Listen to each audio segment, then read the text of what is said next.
You have two? Oh, I have two.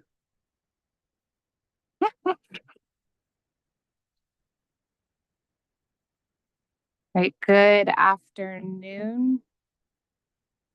Welcome. Doesn't sound like it's on, does it? Okay. All right. Welcome to docket, all three of our reopeners for PBR. So docket number 2105, 15, RE01, RE02, and RE03. So we're here in a capacity of having a technical meeting across all three proceedings this afternoon. We have an agenda in front of us that has some suggested discussion topics that I believe our EDC colleagues have put forward. So welcome everyone to this technical meeting. And Director Kramer, is there anything you'd like to say before kick it off? Thank you, Chairman. No, we're ready to get started. Okay. With our usual introduction. Thank you. Is this maybe I'm seeing? No, it doesn't look like it. You can hear me.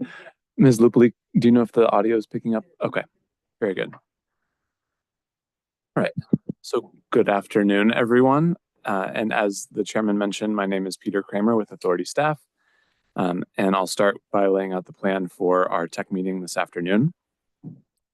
First, regarding our meeting objectives, the technical meeting was requested by the EDCs and granted by the authority in its ruling in motion numbers 21, 26, and 14, and docket numbers 21, 05, 15, RE01, 2, and 3, respectively. And the EDCs stated that in their joint motions that their intent is to discuss the three PBR dockets holistically.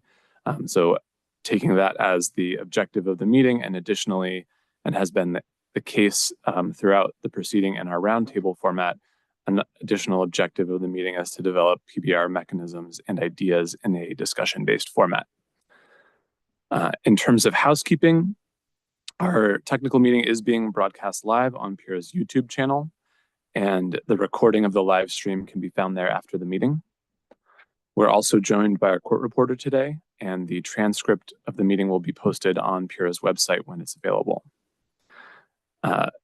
As is the practice in hearing room 1, please ensure that your microphone is on when you're speaking, and speak into the microphone so that both in-person and remote attendees can hear you. And to our roundtable representatives who are seated up here, these are the folks who've been identified per the notice of tech meeting as the main participants in today's roundtable discussion. And other representatives in attendance may confer with the identified roundtable representatives and be recognized to speak as relevant in the discussion and as time allows. So if you do need to confer with someone in the audience, please just step away from the tables, have your conversation, and come back to the table. The meeting will proceed while you're having your conversation. Other speakers in the audience, or other participants in the audience, excuse me, if you'd like to be recognized to speak, please approach. We don't have a podium here today, but maybe if you could, we have a microphone. So if you could raise your hand or stand up to be recognized, and we can come to you with the microphone to take your comments at the appropriate time. Finally, with regard to housekeeping, as our agenda is a little bit open-ended, we may take a break this afternoon, depending on the nature of the discussion and the time available in our meeting.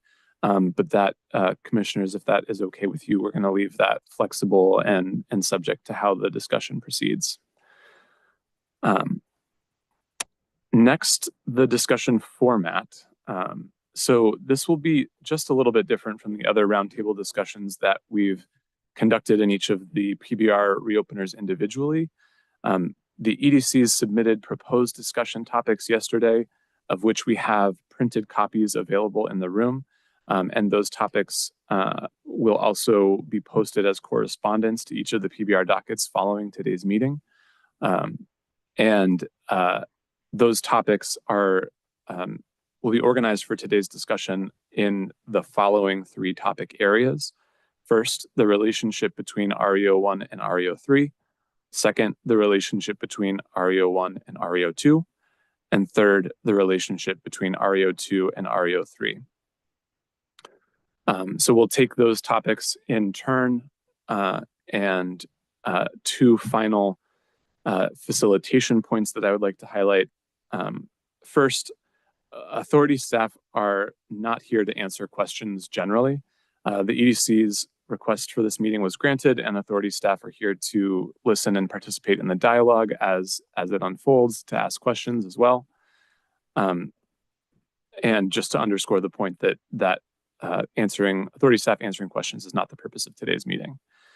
Second, as has been the case throughout the roundtable discussions, participants are certainly free to ask questions of one another. I want to make sure that that is known and that folks avail themselves of that opportunity to the extent that you'd like to better understand positions and comments that have been made throughout the proceedings here today and in the room today. So certainly encouraged for participants to ask questions of one another. Okay. With that, I think we are ready to move on to introductions. So I'd like to ask each of the roundtable representatives seated here today to introduce themselves and their affiliation for the record. So Attorney Talbert Slagle, we'll start with you. Inconveniently farthest from the mic.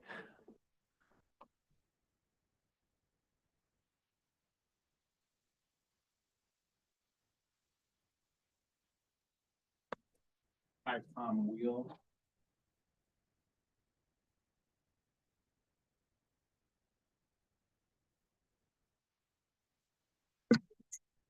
Afternoon, Kevin Donnelly, Vice President, Energy Strategy Policy with Avangrid here on behalf of UI. Jacob Hurwitz, Senior Director of Revenue Requirements here on behalf of UI. Andrea Van Lilling, Networks Controller here on behalf of UI.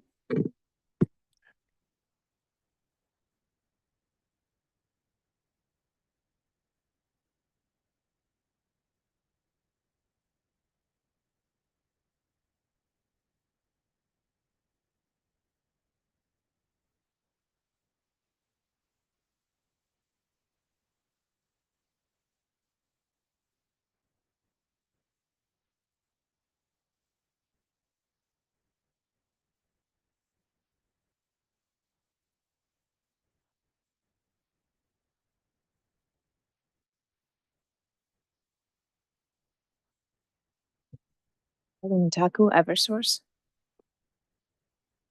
Very good. Thank you. Thank you all for participating today. So our first discussion topic will be the relationship between RE01 and RE03. And so I will start by opening it up to all participants. Are there any discussion topics you would like to cover with respect to the relationship between RE01 and RE03? I can get us started, and of course, anyone feel free to add, but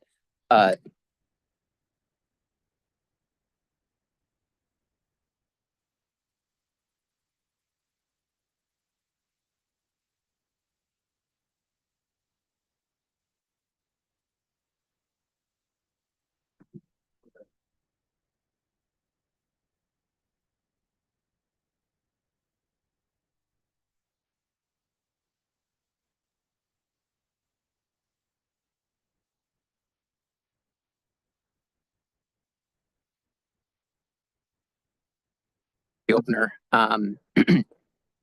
It seems there are a lot of discussions about things that make sense to do potentially for grid investments, a lot of stakeholder engagement, load forecasting, things of that nature. And it also seems, based on the revised straw proposal in RE01, that the outcome of RE03 will, in large part, dictate the capital funding mechanism that is available to the utility in RE01. But it seems to us that either the net for what counts in RE03 has been cast too wide, such that the types of support being sought don't make sense for all of the capital that's being captured in that report, or we're setting ourselves up for a PBR framework that will not have a realistic chance of funding all of the things that the utility needs to do.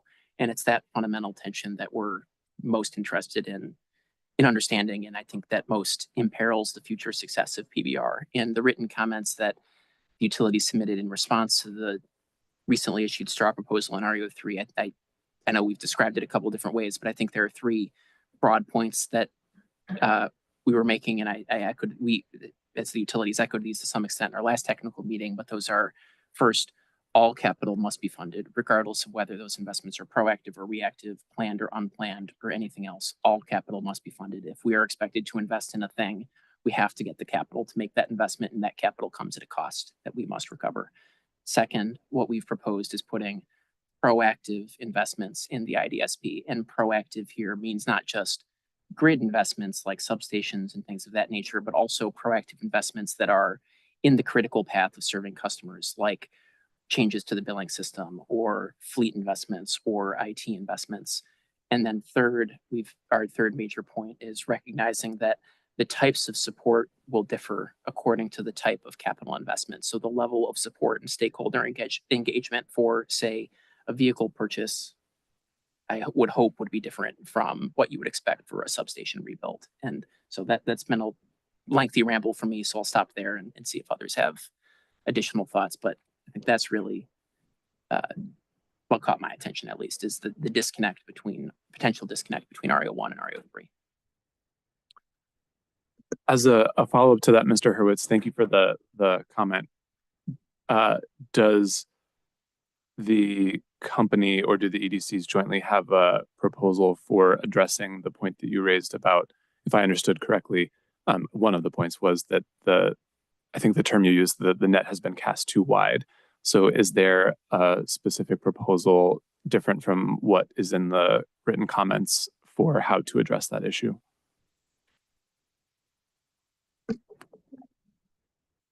Thank you. I'll try. I think the proposal would be what I've just said, defining it as proactive investments, but understanding that proactive here means things beyond just strictly grid investments. And I think we said some stuff to that effect in our written comments. I think the UI's response to UPA 82 in RE01 sheds a little bit of light onto on an asset by asset basis how we might suggest categorizing things between IDSP and non-IDSP, and we included an additional column to get at that third point I made, that proactive can include different types of investments, and others may have more to add, but I think that's my initial reaction to your question.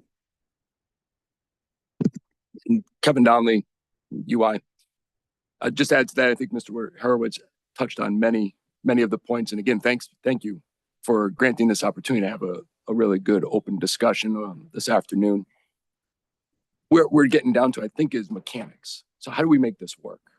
And in the end, how does RE01, which is the definition of where the revenue is going to be calculated, how it will be calculated, fundamentally rely upon and be fed by RE03?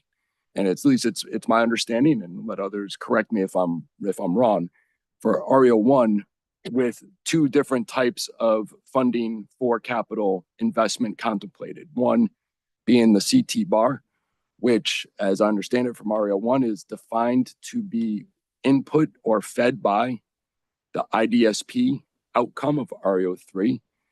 And then the other half being historical average based for unplanned capital work. So that's where the proactive and reactive differentiation came to our mind, at least with how we started to frame the comments in a way to mechanically make this work. And it's that conversation we started to have last week in the roundtable discussion here in RE03, where there's a piece of the capital that would apparently be falling through the cracks that Mr. Hurwitz referred to, that portion that is not grid investment, but still proactively planned and necessary to run the business. So if there's a way to define the nature of inputs for CT bar and RE01 that would capture the broader sense of necessary proactive planned investment that would not be solely driven by and constructed in an IDSP, that might be another way to approach it. Alternatively, as we mentioned in our written comments, in RE03, the IDSP would have a broader definition and sense. There would be a piece that is grid investment that is truly related to the system plan. And with that, all of the stakeholder engagement, the load forecasting aspects would apply to, and you would expect to go through that very thoroughly. And a second piece of it, which would be essentially the proactive investments necessary to run the business, that we would include in the IDSP quote unquote plan. It would be more of a capital plan that would then be provided in the filing of a rate case, similar to, as we discussed last week, the UI exhibits that we referenced, CIP 4, 5, 6, on how we would anticipate capturing and casting the net, use that reference, broad enough for capital, but also in a more narrowly defined grid system plan way for all of the aspects of what is contemplated in RE03, namely the stakeholder engagement.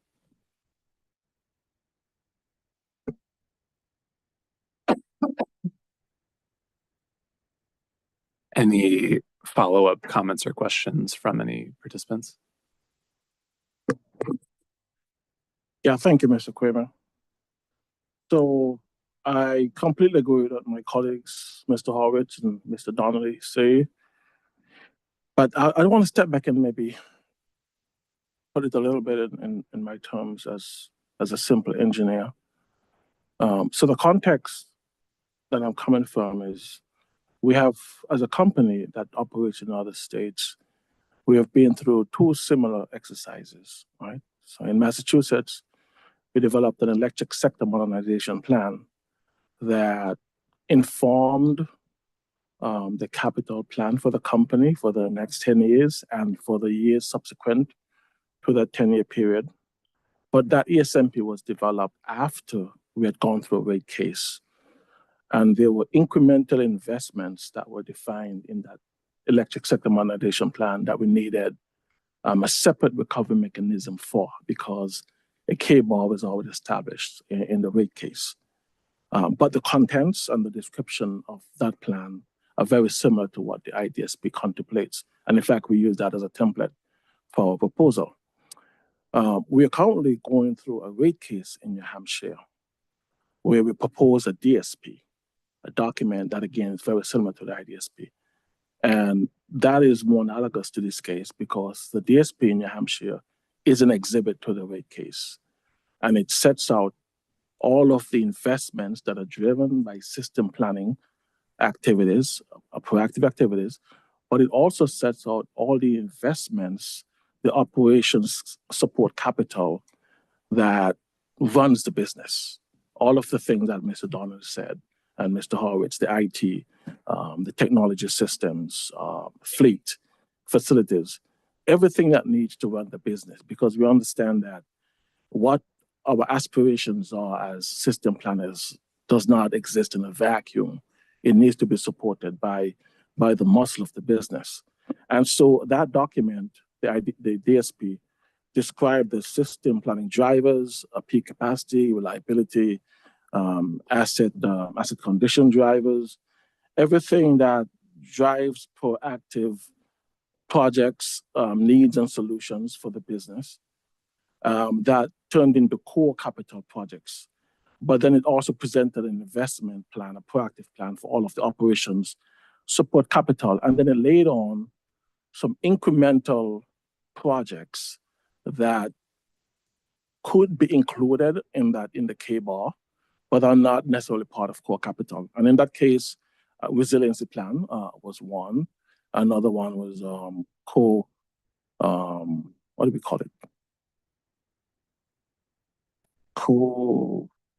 Not co-investment, co-optimization projects, right? Which would be projects that we're doing for a specific purpose for a customer, but then we would take advantage of that project to incrementally invest for the wider good.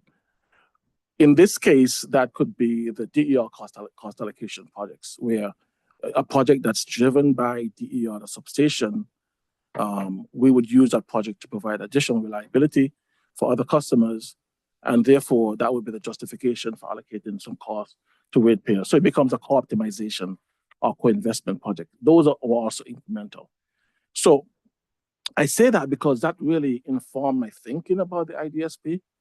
And the document would be along the same lines. It would lay out the case for the needs and the solutions that drive capital investment. But beyond that, we really need to emphasize that the operation support capital needs to be part of this investment plan. It's a proactive investment to support the business. And then we need to contemplate whether these incremental programs, which are not necessarily core capital investments, at least for Eversource, would also be funded under the city bar. And so that's the way I think about what's in and out of the IDSP. And anything that requires separate track program is probably not in the IDSP. We would exhaustively describe the drivers for the capital. But the key point is that even though some things are not exhaustively described in the IDSP, because they're not core planning activities, that investment, it's still a proactive investment that will be included in the investment that we propose under the IDSP, if that makes sense. Mr. Freeman, to make sure I understand that comment, are those proactive investments that are not, that you're describing that are not driven by grid planning, are those the same as the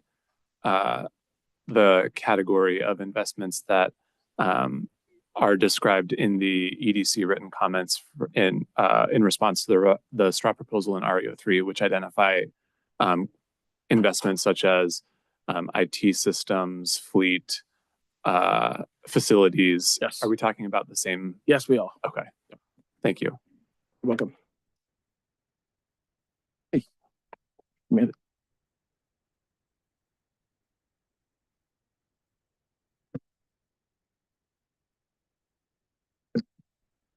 Mind if you offered earlier that we could avail ourselves of the opportunity to ask each other questions? Do you mind Please. if I take advantage? Please.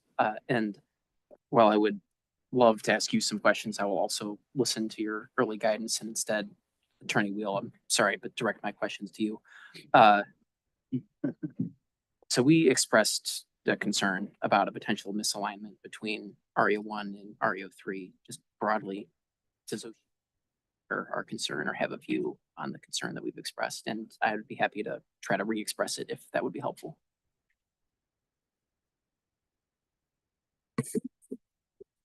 Hi, Tom Wheel from the Office of Consumer Counsel.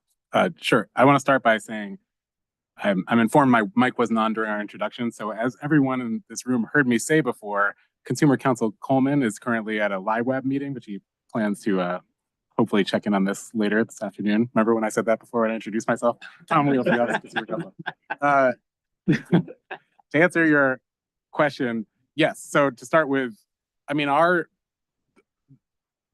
one concern we have with the current state of RE01 and RE03 is kind of just a functional gap we see, like in terms of timing, that our understanding based on the utilities' most recent comments is that in order to facilitate the kind of IDSP that's anticipated in RE03, the utilities might need up to something like we might not get there until 2029. And no UI is currently in for a rate case. The UI is only requesting a single rate year in that rate case. We would expect, unless UI chooses to just live on the revenue that's authorized in this rate case until 2029, we would expect that we'd be back in for another UI rate case, and we expect Eversource is going to file before 2029. So like kind of nuts and bolts question is, what do we do about the integration of RE03 into RE01 if we're going to have rate cases where that's not possible yet, if there is no IDSP yet?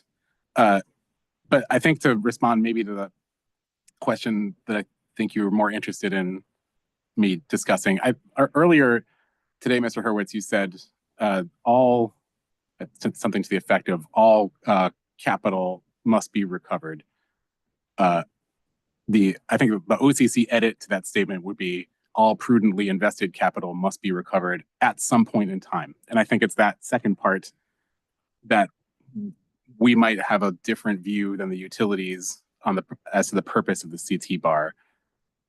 meaning we recognize that there might take fleet or IT investments. If those aren't incorporated into the IDSP, it does seem that the intent of the CT bar as laid out right now in RE01 would not include those investments to the extent that they aren't in the IDSP and also don't fall into the way that unplanned plant is accounted for in the creation of the CT bar. We don't see, though, that means that those investments cannot be recovered. And I think maybe a kind of fundamental difference in our view from the utilities is that we don't see the necessity for the CT bar for there to be contemporaneous cost recovery of every capital investment the utility makes, as opposed to the CT bar being a way to capture the capital investments, as the RE01 straw proposal points out, that are related to resiliency, reliability, et cetera, and that maybe there are additional capital investments that are recoverable through a different means, either through traditional base rate recovery or through like a tracking mechanism. So does that answer? I think it does. Do you mind if I keep asking you questions? As long as Mr. Kramer doesn't mind. I think at the end, you're kind of getting at the concept of regulatory lag, I think, right? Effectively, if something's not in the CT bar, just like an investment the utility makes today that's not reflected in rates, you have a chance to come back in the future and recover that again. That's, I think, in effect, part of what you're saying. Yes. I think that is a question of degree. Like, would OCC's position be different if we were talking about $1 single of regulatory lag as compared to $10 billion of regulatory lag? Yes, I'm glad you asked that. I think that's what's so difficult about designing a mechanism like this, is that it does come down to that it isn't possible to kind of shove all this stuff into a binary box. And that's actually the basis of some of our comments we filed in this docket, with our concern about starting out right now, deciding ahead of time that there is a CT bar in every single rate case, because from our view, every single rate case should be approached on the basis of sort of what is specific to that rate case, and that a CT bar might be appropriate or might not, and that the structure of the CT bar should also depend on what planned investment is being anticipated and what the authority determines, subjectively in the kind of context of that moment in time is appropriate to recover through that kind of mechanism. So that was maybe a OCC slant on what you were getting at, but yeah, working the other way, I can't think of an example off the top of my head, but I think we're open to the possibility that there could be an investment proposed in the CT bar that isn't included in the IDSP, and that doesn't fit within the box that the RE01 straw proposal is proposing, that if the company can meet its burden within the confines of a rate case to demonstrate that there is an appropriate reason to recover that outside of a regulatory lag traditional recovery, it is in our position that should be disallowed, for the same reason that it is in our position that we should start off right now saying that that should never be allowed. If that makes sense. Obviously, we've expressed a concern as the utilities that if you were to omit certain categories of capital funding from the IDSP, that would risk leaving the utility holding a bag and not provide us a reasonable opportunity, but not a guarantee of earning our authorized rate of return.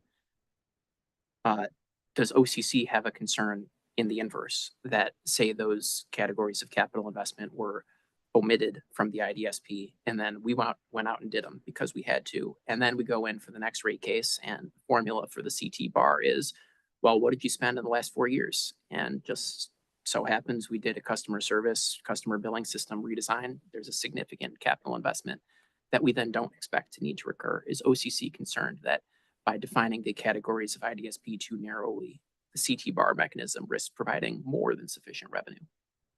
Yeah.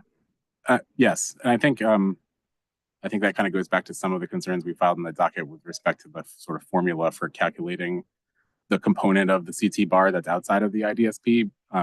That is certainly a possibility. I mean, I think we understand the intent of that formula to capture unplanned capital investments that kind of fall into the spirit of what PURA staff intended to kind of for the CT bar to be for.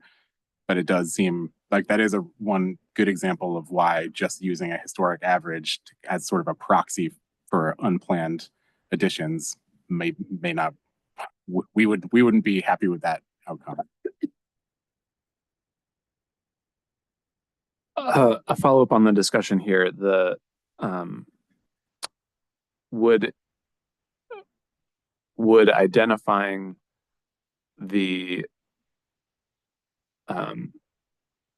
we don't have a collectively agreed upon term of this yet, but the non-grid driven or other capital investments that we've been discussing, would identifying those in a separate category or a separate chapter of the IDSP or separately in the rate case, perhaps they're not included, but really just making sure that we carve those out as separate and not the same as what is the primary focus of the IDSP. Would that satisfy the concerns of either the EDCs or OCC, or is that an incomplete hypothetical response? Are you asking me? Yeah, to the EDCs and to OCC regarding this issue.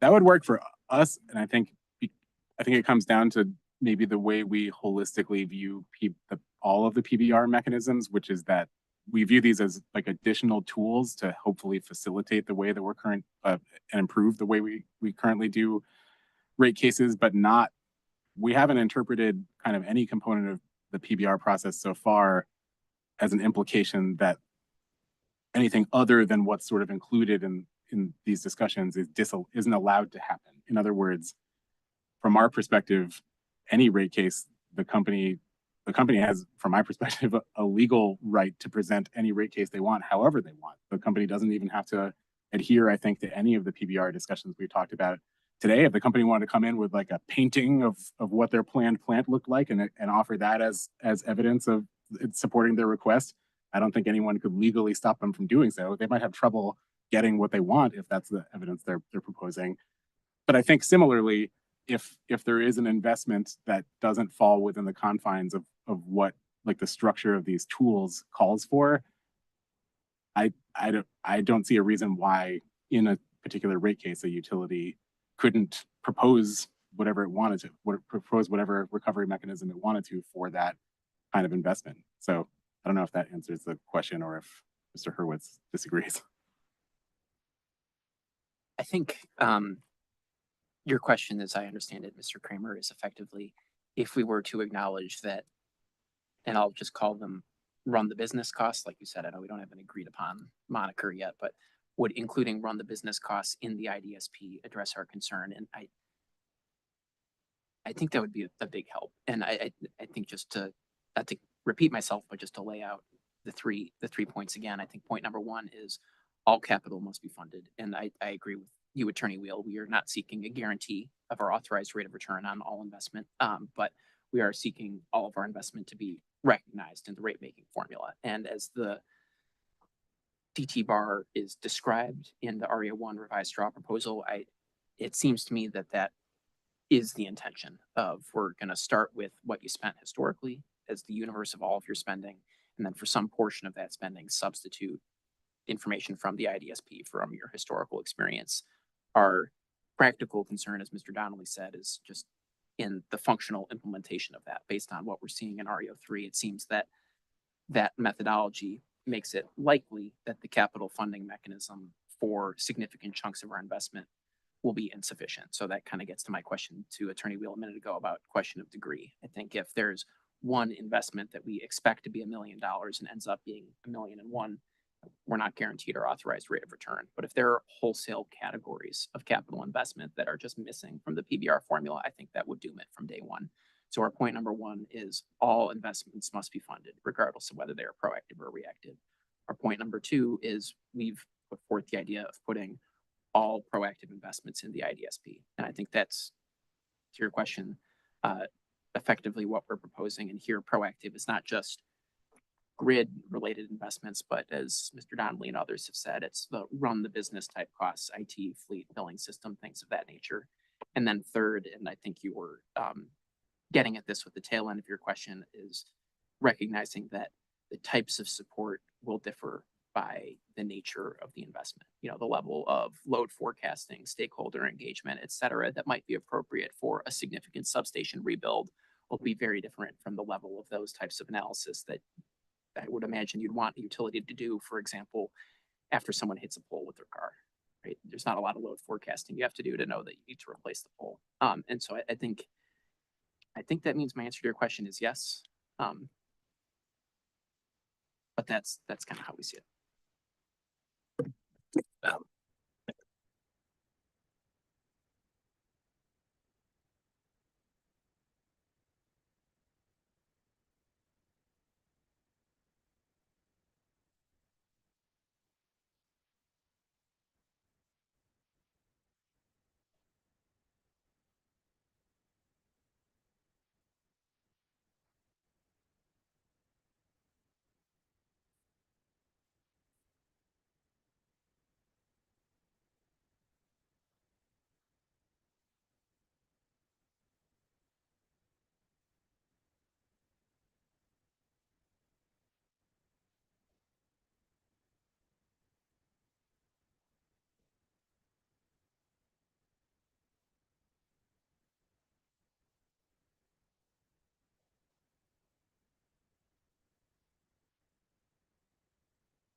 This, I think I shut it off instead of on, so I won't repeat that. I think you heard me in the room anyway. But so if we look at it and we see that certain categories of capital in the IDSP that presumably will have been deemed, appropriate for us to undertake in the IDSP process and then in the rate case, but then they're excluded or given separate, less favorable treatment under the rate making framework.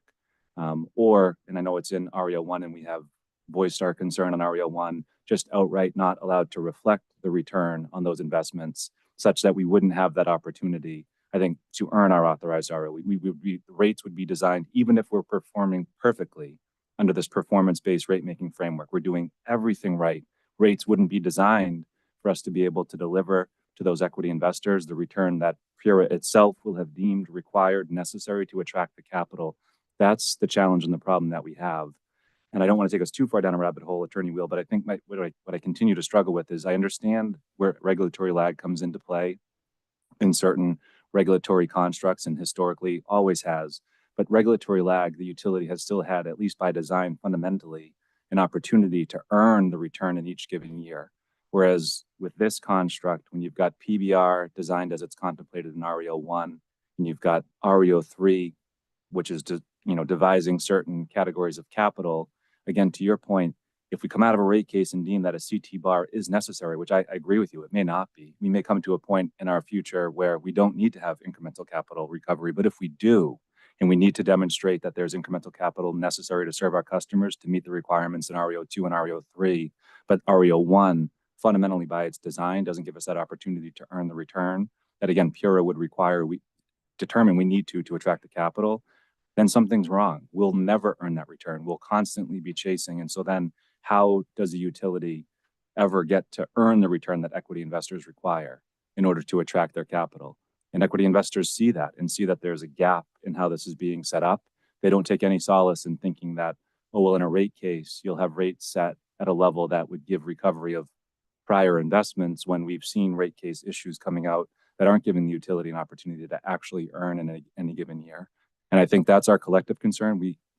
I'll speak for Eversource. We want to get to a place where we can submit a rate case that has a PBR proposal. We're in one right now. We've done that. I'm in one in New Hampshire. We've done that. We believe in PBR. I believe in it at my core.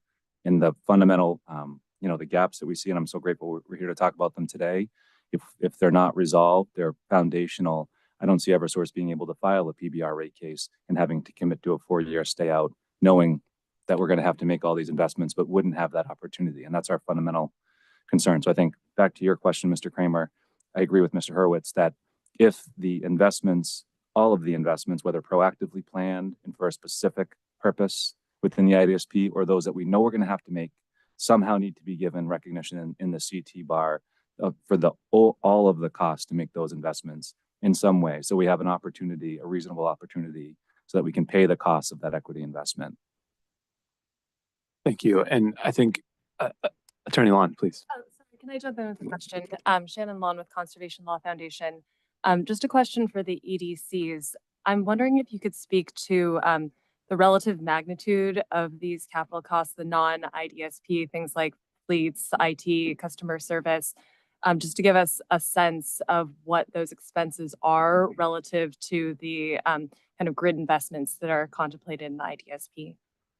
I can start and others please fill in. I think that's an excellent question. Part of it is why we wanted to have this discussion. And I think we're hoping we'd have some dialogue with, para staff, which I understand we can't, but we don't really know because we don't know what that definition is. But from our understanding, it's a fairly significant portion, which is what again caused us to say, hey, if it's given this sort of secondary treatment in the CT bar, it's going to be a substantial financial drag that we wouldn't be able to make a commitment to stay out of a rate case for 4 years. It just wouldn't be possible. It's a sizable component. And I can't recall if we submitted a discovery response or not, but we had discussions as EDCs to try to understand exactly what we're talking about right now when we're seeing all these reopeners come together, and had this very question is what is meant by planned versus unplanned or IDSP or non-IDSP. It's not clear, I don't think still in our mind in the writing, but from our understanding of it, it's potentially very significant. Customer-driven projects are a major driver of our investments. Emergent, equipment failures are a significant capital expenditure each year that we have. And again, I'll stop talking if others want to go. The discovery response Mr. Horton was recalling may have been UPA 82. I know that UI, we submitted a document that resembles something we file on a rate case, Schedule F7. It lists all of our capital expenditures, both historically and expected for a few years into the future. And what we did in response to UPA 82 was propose a categorization for each line, either IDSP or non-IDSP. And there are 3 lines where there are particular projects within there that some were IDSP, some were not. So 3 lines were labeled as partial IDSP, but we tried, based on what we've put forth, to categorize our investments between the categories, although I completely and wholly agree with Mr. Horton that one of the struggles we had in putting together this response, and one of the reasons why we asked for this technical meeting, is it wasn't super clear to us what, at least per the straw proposal, was supposed to count as IDSP. If you define it very, very narrowly to only those, incremental projects that my colleague from Eversource, Mr. Freeman, described a few minutes ago, then you can do a lot of the types of things described in the straw proposal, but you're only going to capture a very narrow sliver of the company's capital spending. Whereas in contrast, if you cast the net more broadly to include all capital expenditures, maybe, there's reactive investments like pole hits, maybe there's nothing we can do to really proactively plan for that. If someone drives their car into a pole, we just have to fix it. And then conversely, we've proposed including those system adjacent but still proactively planned investments, those run the business investments that increases the fraction of the capital portfolio covered by IDSP somewhat specifically. I don't have all the percentages directly at my fingertips, but our response to UPA 82 has the line by line investment plan and our proposed categorization of each one of those lines into the categories.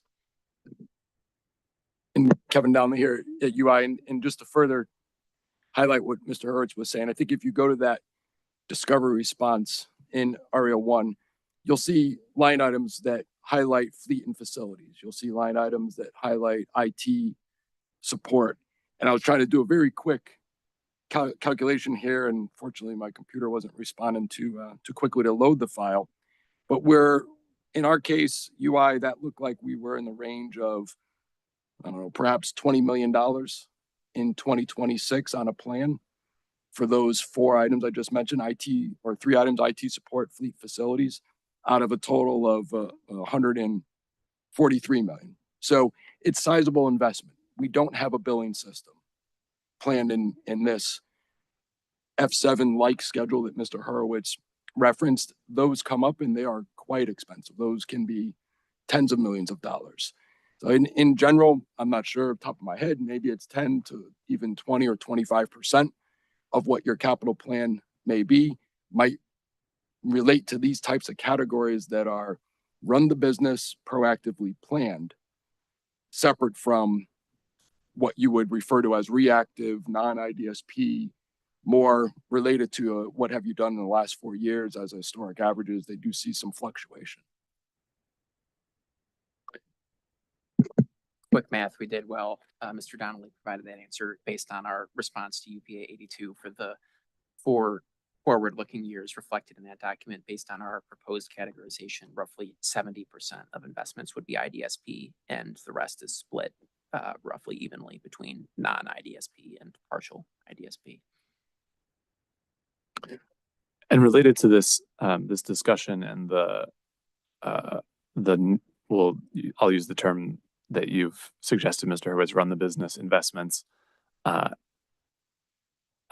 OCC, concern expressed in written comments for RE03, if I recall correctly, was seeking to preserve the operational focus of the IDSP, and I think the words included not turn the IDSP into a contested budget sort of proceeding. And so in discussing these costs here, I think part of the question that I posed to both you and the EDCs earlier was also to contemplate an alternative to including them in the IDSP if instead of those run the business investments being a part of the IDSP, if they had a separate channel in the rate case that allowed for the regulatory lag cost recovery that you were describing earlier, would that be preferable from OCC's perspective? And if so, why? And if not, can you please explain? Yes, it would be wheel for OCC.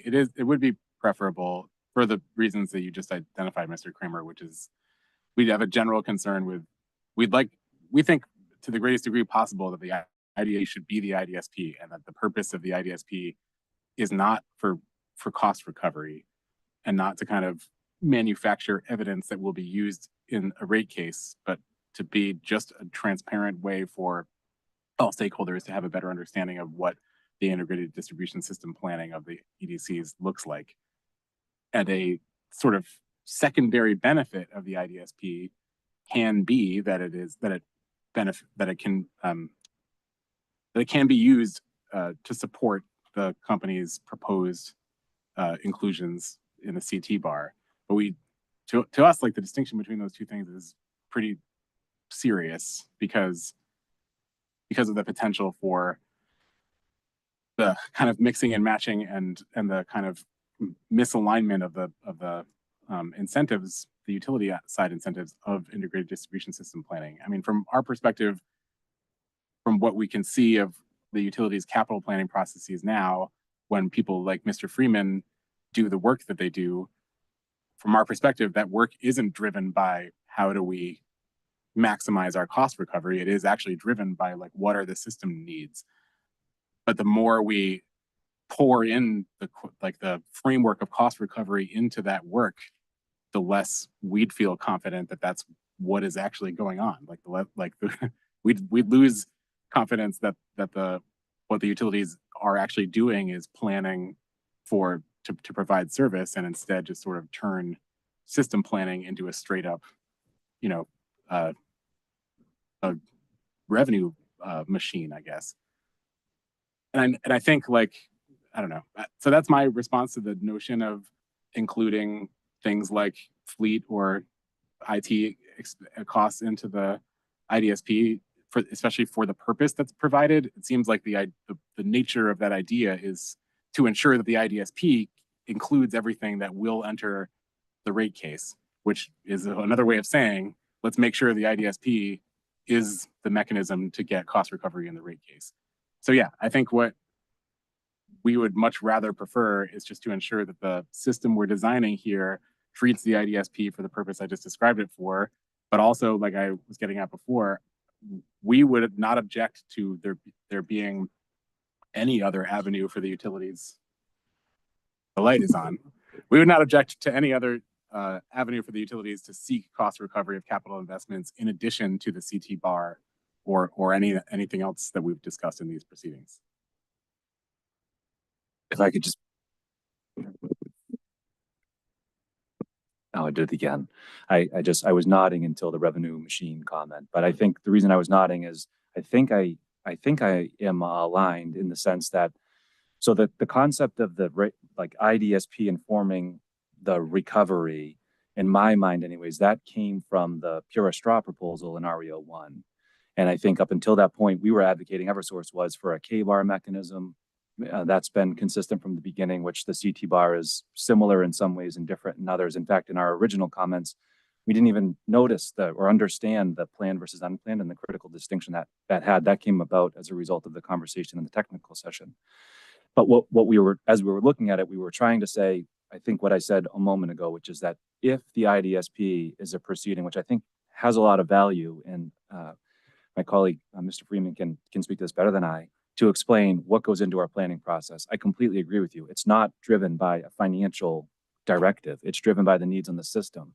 So all I'm sitting there saying is then if you start in reverse from RE03 to RE01, if we have RE03, which is documenting for other parties in a transparent way, how do we plan for the needs on the system? What are those needs? What are the proactive investments on the system? And then we look at RE02 and we say, okay, here are performance metrics that we're either going to have to report on for transparency and accountability, or be actually having financial penalties and incentives tied to them, which should drive changes in behavior and also changes in investment.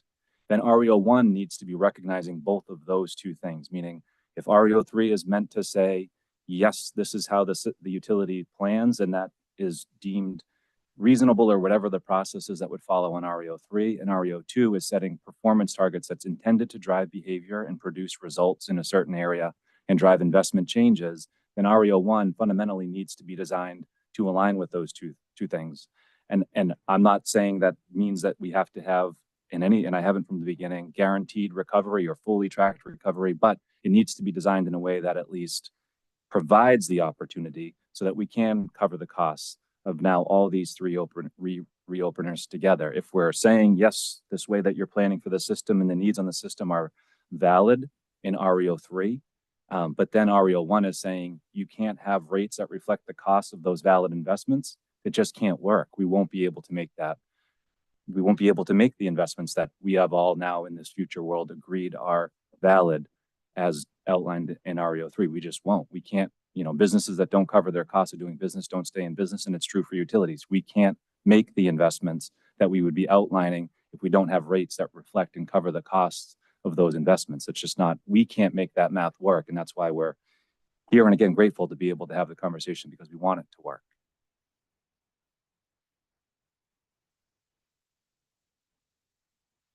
Thank you. I might need a booster seat to be able to reach the microphone. If you can't hear me, let me know. Jay Goodman for Connecticut Industrial Energy Consumers. Also apologize for showing up late. Just want to comment.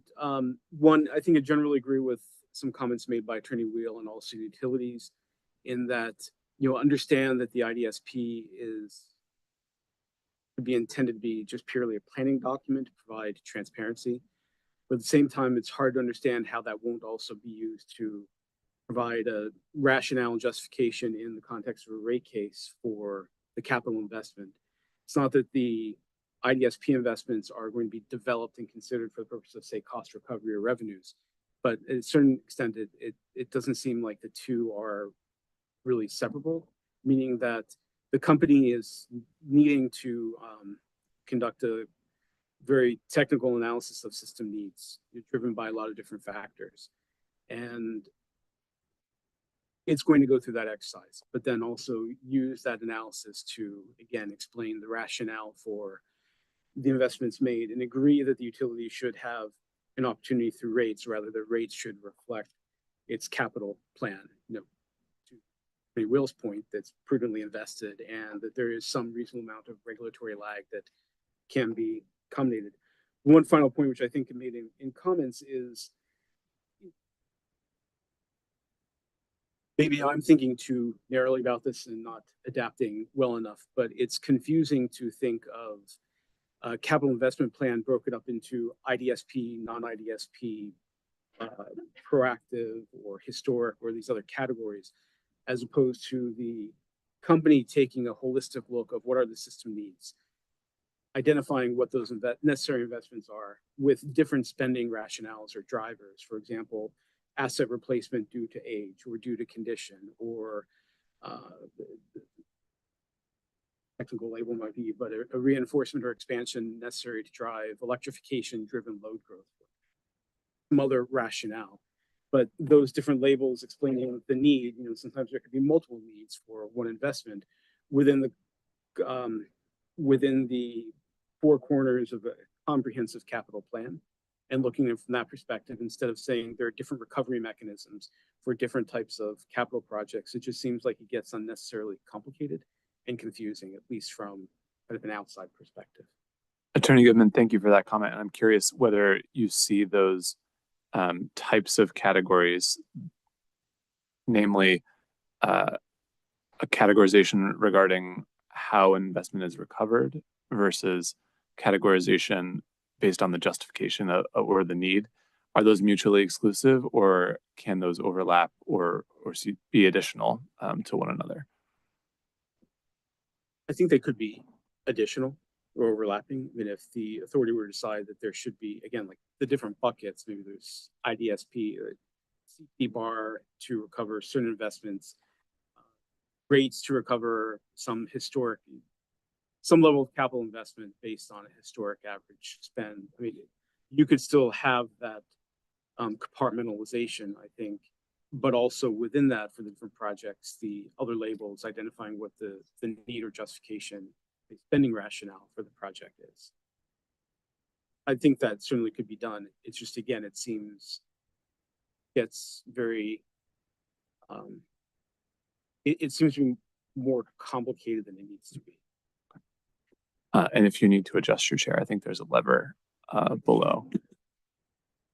Thank you. I think I need to adjust more than just. I will do so. Thank you. Okay, thank you. I want to, just as a moment, Mr. Hurwitz, Attorney Goodman was commenting on a remark that Mr. Horton made, and led me to a question, though, that it may not have been the intention of your comments. So I want to understand whether what you were suggesting, Mr. Horton, about the IDSP necessarily having a cost recovery mechanism in RE01, because if there's not an ability to recover the costs necessary to operate and meet grid needs, it's not going to work. However, is there a risk in that approach that the IDSP and the planning process could become sort of sacrosanct and untouchable in terms of the ability to question what necessarily goes into rates and what is just and reasonable as determined through the rate case? If I'm understanding your comment, it sounded a little like there was a necessity to take that and stick it into RE01 and say, okay, this then determines rates exclusively. And I wanted to make sure if that was the intention or not. And if so, is that the company's perspective that whatever is included in the IDSP necessarily must be included in rates, even when considering the weighing of what is just and reasonable as part of a rate case? I think if I follow, I mean, very good question. We're not saying, number one, that anything in the IDSP is going to be predetermined as prudent, if that's what you're driving at. But I guess if we take a step back, and what I'm continuing to struggle with, and it's been our point of view on PBR from the beginning, is that however we come out of this thing, rates need to be designed in a way that provides that opportunity. I won't hopefully be too repetitive on that. There's a lot of different ways that we can approach that. There's a lot of different ways you could do it. Connecticut has historically used forward-looking multi-year rate plans where you'd have an expectation of the spending. That doesn't mean that the utility or the commission was finding that capital expenditures that were set in rates prospectively based on a forecast were predetermined to be prudently incurred. Didn't mean that. The utility was always subject to prudently managing its expenditures and that later prudency review. So that wouldn't change. But what was happening in that framework was the utility was still having an opportunity, if executing according to that plan and real world circumstances aligned with what expectations were when rates were set, would have an opportunity to earn the ROE that was built into those rates. So fundamentally, that can happen in a lot of different ways. In New Hampshire, I'll just use an example where we're proposing to implement PBR with a K-bar, and we presented, Mr. Freeman and his team developed something called the DSP, the Distribution Solutions Plan. And it was a document that does a lot of the things the IDSP does, where it outlines what are the systems. It's not a financial document. It's what are the system needs and constraints that are informing how we plan for the system, how we engineer for the system. And then that goes into our capital plan that we're presenting to the commission. So where I come in and what I'm trying to convey here is that not to suggest that the IDSP is a predetermination of prudence that never can be touched. But what the IDSP is saying is, as the utility system operators, the needs of the system, based on all these inputs that we have from you, from the legislature, from the customers, and just the existing status of the system, we know we need to make these investments, and those investments cost X. So if we're not going to use a multi-year rate plan to set rates to cover the cost of the investments that cost X, we're going to use PBR and CT bar or whatever other letters we want to give it. All I'm saying fundamentally is that CT bar needs to be designed in a way that presents that opportunity, but not a guarantee, so that we're able to finance those investments. Or the decision needs to come out to say that, no, I don't know, X, Y, or Z in the IDSP is not appropriate based on whatever finding Pura would make. I don't know how that would work, but I guess that's my point is, if we just imagine a scenario where we are the perfect utility operating with the benefit of hindsight, and we don't by its design have that opportunity, then we won't be able to make that commitment because we just can't make the math work when the math doesn't work. If we're able to demonstrate that we have growing capital investment needs on the system, so we're going to need to finance those growing capital investment needs on the system. We're going to need to finance that with both debt and equity. We can't get around that. That means that our equity balance is going to grow. Equity investors are going to require the cost of that growing investment. We're going to need to have revenues that match that growing investment. So if this world that I'm imagining is one where all of us are holding hands, kumbaya, agreeing, yes, RE03, those investments are the right way to plan the system. You know, there's no gold plating happening. There's no revenue machine that's in the works here. This is just a perfect utility operating with the benefit of hindsight. Then RE01 needs to be designed in tandem with RE03 so that we can pay for those investments. And we see fatal flaws right now where it just by its design doesn't do that. So I hear you. Your concern is that you don't want it to flip too far in the other way. You don't want it to be that there's a guarantee that we can just sit back and rest on our laurels and, you know, collect dollars that are imprudently spent. That's not what we're saying. We are truly saying that's just, it needs to be designed in a way that even if Mr. Kramer, you were running the utility and we're running it perfectly, you have that opportunity. And right now it just doesn't work like that. As we look and we see these 3 PBR reopeners coming together, knowing that we're going to have to operate under all 3 of them and operate in the real world, we won't be able to attract the capital. We won't be able to make the commitment to embrace PBR in Connecticut like we would want to. We won't be able to make a commitment to stay out of a rate case. Our rate case filing will include drawings for me and my children, to use attorney wheels, you know, painting example. It will not be a PBR proposal. It will be something different. We won't be able to do it. I think I better understand your earlier comment and then some. So great. Please. Yeah, just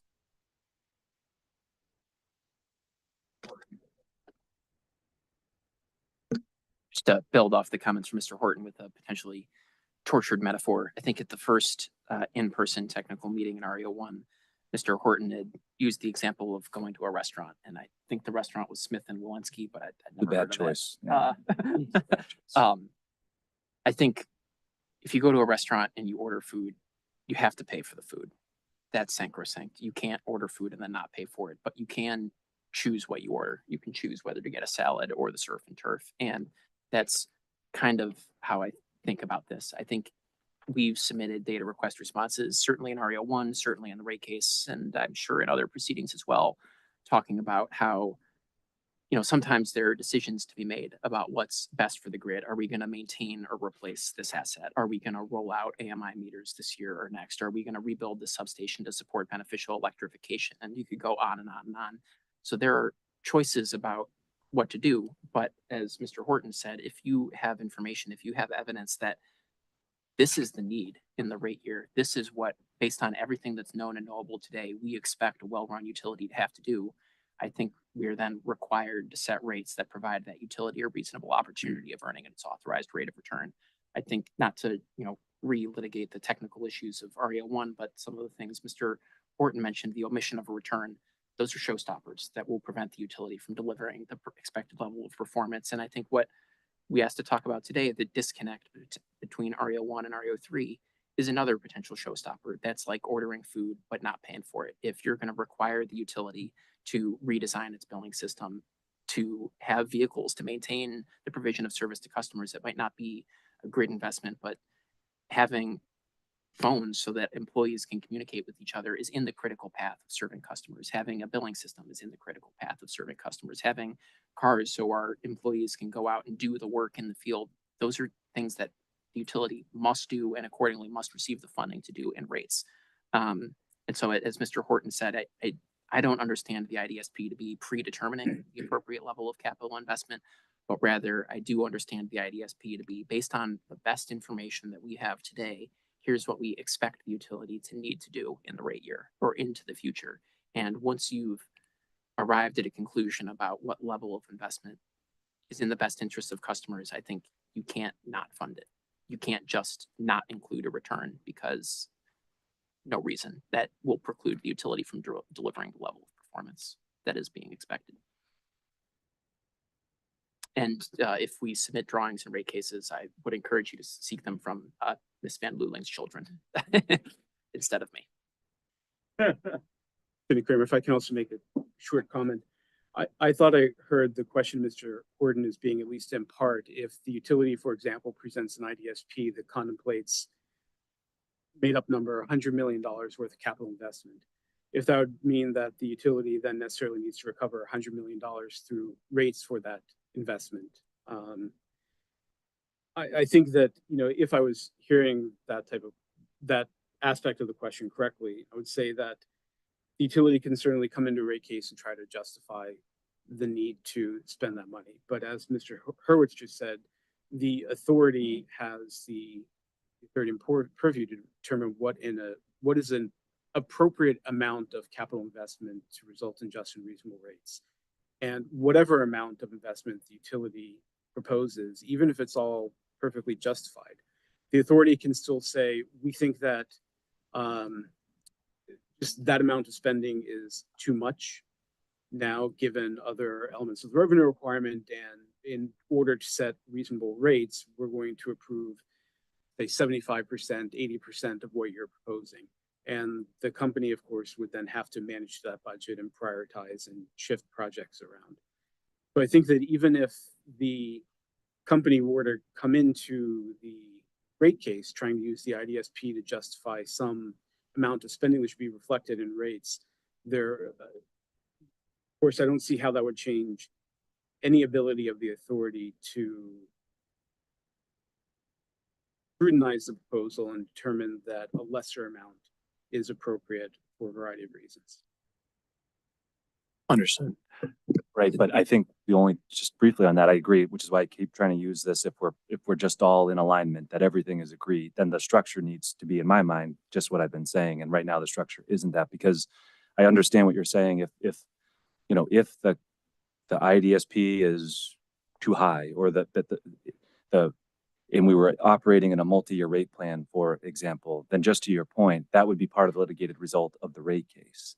And that, I think, is, I guess, a fine outcome. But what would happen in the real world if the commission were to decide, based on the evidence in the rate case, that no, the plan that you submitted is 20% heavy, we think it only needs to be 60 or 80% of what you submitted, so they would set rates to reflect in each year, that if that reality happened, the utility would make all the investments reduced by 20 or 30% or whatever, rates would still allow the utility to earn the authorized ROE that PURA set in the rate case. It's then up to the utility to decide, as we run the company and meet the system needs, whether we can serve our customers under the budget that PURA has set. And if we can't, we file a rate case. We come back in and we say, we understood you set our rates at the level that you set based on that case, but we've had to make these investments and now we're back in.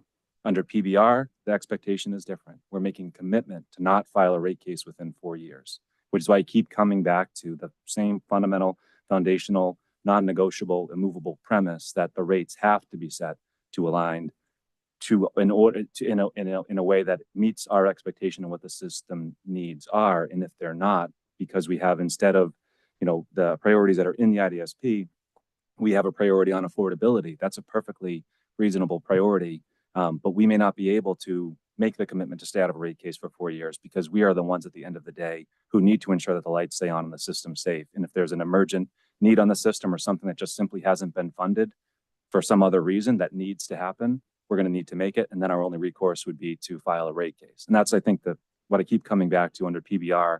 The expectation is different. It's the inability to file a rate case. There's plenty of times where a rate case can happen and the commission comes up with an order that the utility is not happy with. And what can it do? It can file another rate case. Here, we're trying to set a different trajectory under PBR where that option's taken off the table. We simply can't set rates that are designed to be too low by their design. The utilities just won't be able to engage at all in the PBR construct. Understand the concerns and be clear, I'm not arguing that rates should not be set to reflect recovery of the revenue requirement impact of approved capital investment.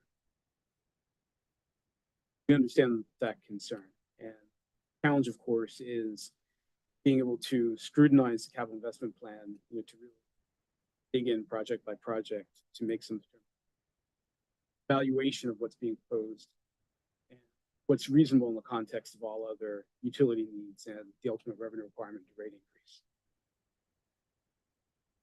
If I could offer another comment, Kevin Donnelly from UI along these lines, and I might be doing a little too much foreshadowing, jumping the agenda a little bit, but there's connectivity. And what Mr. Kramer had first asked, the conversation we've heard from Attorney Goodman and Mr. Horton, if there is investment that is identified in the IDSP that ultimately the authority decides we're not going to be able to fund that at this point, and there are not rates to recover it, we're not going to be in a position as the utility to make those investments. And that may be fine. Like that, every choice comes with a consequence. And that consequence just needs alignment with whatever performance is expected in RE02. Where we have a significant concern is if we've identified a need in RE03, we've gone through that stakeholder engagement, we've all discussed solutions and bring that forth, and then we go to a way to fund it, and the decision is not to fund that in some way, shape, or form in RE01, then there needs to also be recognition that that's going to carry a performance impact and that we would not be able to accomplish or achieve the performance levels expected and what have been set in RE02. That sets us up for failure. It sets us up particularly on the reliability, safety, and safety with downward only incentives currently in the revised straw, where we'll incur penalties with no ability to remedy them. As you incur penalties for poor performance, it's going to influence and really impact what your system design plans will need to be as you go forward. We complete the cycle once more. This is all circular. You go back into an RE03 planning cycle. But if they're not funded in RE01, we can't make them. If they're not funded and we can't make them, there's consequences. Those consequences will impact performance. Those performance aspects just need to be understood and contemplated when targets are set, and what we do as a way to acknowledge we make investments on behalf of our customers. Those investments need to be funded by getting other people's money. And those other people are debt and equity shareholders or stakeholders. They require a fair return on their investment. And so that's just my conceptual way of thinking about it. But I know, Mr. Eves, you probably have a much better way of making it real. I offer, if you have anything else to add. I think Chuck Eves, Vice President of Electric Operations for UI. I guess from my operations perspective, and really to Attorney Goodman's point, I see the IDSP pointing out the investments we need to achieve the goal we're trying to achieve in RE02. And that goal may be to improve a certain metric We'll use reliability, maintain it, or let it decline because we want to save some money.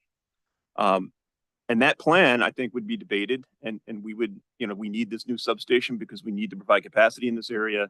We have an aging substation that we believe is going to fail. There would be debate on that, and we would conclude that it should be done. And here is the cost. Now, we may look at that total picture and say that's too much. That discussion needs to come with the consequences, as Mr. Donnelly discussed. If we don't do certain things, then there will be consequences to that. So do our expectations align with the consequences that will come out of this? And then finally, the point that Mr. Horton has made, if we agree on those elements, that we're going to execute this plan, the company needs to be able to recover that. So the people that give us the money to do it will give us the money. So I'll leave it there. Mr. Kramer, do you mind if I jump in for a second? Please, of course, Commissioner Conte. Thanks. I just want to stay on the stay out provision stuff for a second. So in Eversource, in your 2020 case with Mass DPU, am I correct in looking at what I'm looking at my computer? You agree to not filing essentially a stay out till 2030, or am I not understanding this correctly? You're right. Okay. Sorry. For NSTAR Gas, that's right. It's a It's 10-year NSTAR. Okay. performance-based rate making plan, and for NSTAR Electric, it's a 5. 5. Okay. And CMP agreed to 20. I know the CMP, but maybe Kevin or Mr. Donnelly could answer a stay out, I think, until this year. I don't recall if there was an explicit stay out, No. but there was a 2-year rate plan. A 2-year rate plan with not an explicit stay out. The current rate case that we're under does not have an explicit stay out. It's a 2-year rate plan. Change my question a little bit, but I guess, what did it take to get to that stay out provision? And does either commission utilize, I'll say, an annual variance analysis during that stay out provision at all, or no? Well, what it took, we had proposed in Massachusetts, the framework that was ultimately adopted in Massachusetts with the K-bar actually came about as a result in the middle of the proceeding that we were in. We had presented something that was actually different, based on, as a lot of the discussions we've been having here though today, it was informed by the needs on the system, starting with, Mr. Freeman and his team looking ahead in Massachusetts. What are the system needs from a capacity planning perspective, et cetera? And then what are the necessary investments that would take to meet those needs? The K-bar then came about as a result in the middle of the proceeding. But basically what we ended up with after in the department's order was a framework that, using historical averages adjusted for the PBR framework, a level of revenue support for incremental capital that we felt at the time was appropriate and possible for us to be able to achieve everything that I've said. In terms of the ongoing reporting, we submit our capital expenditures each year. We submit our plant in service each year and our expectation of the upcoming plant in service.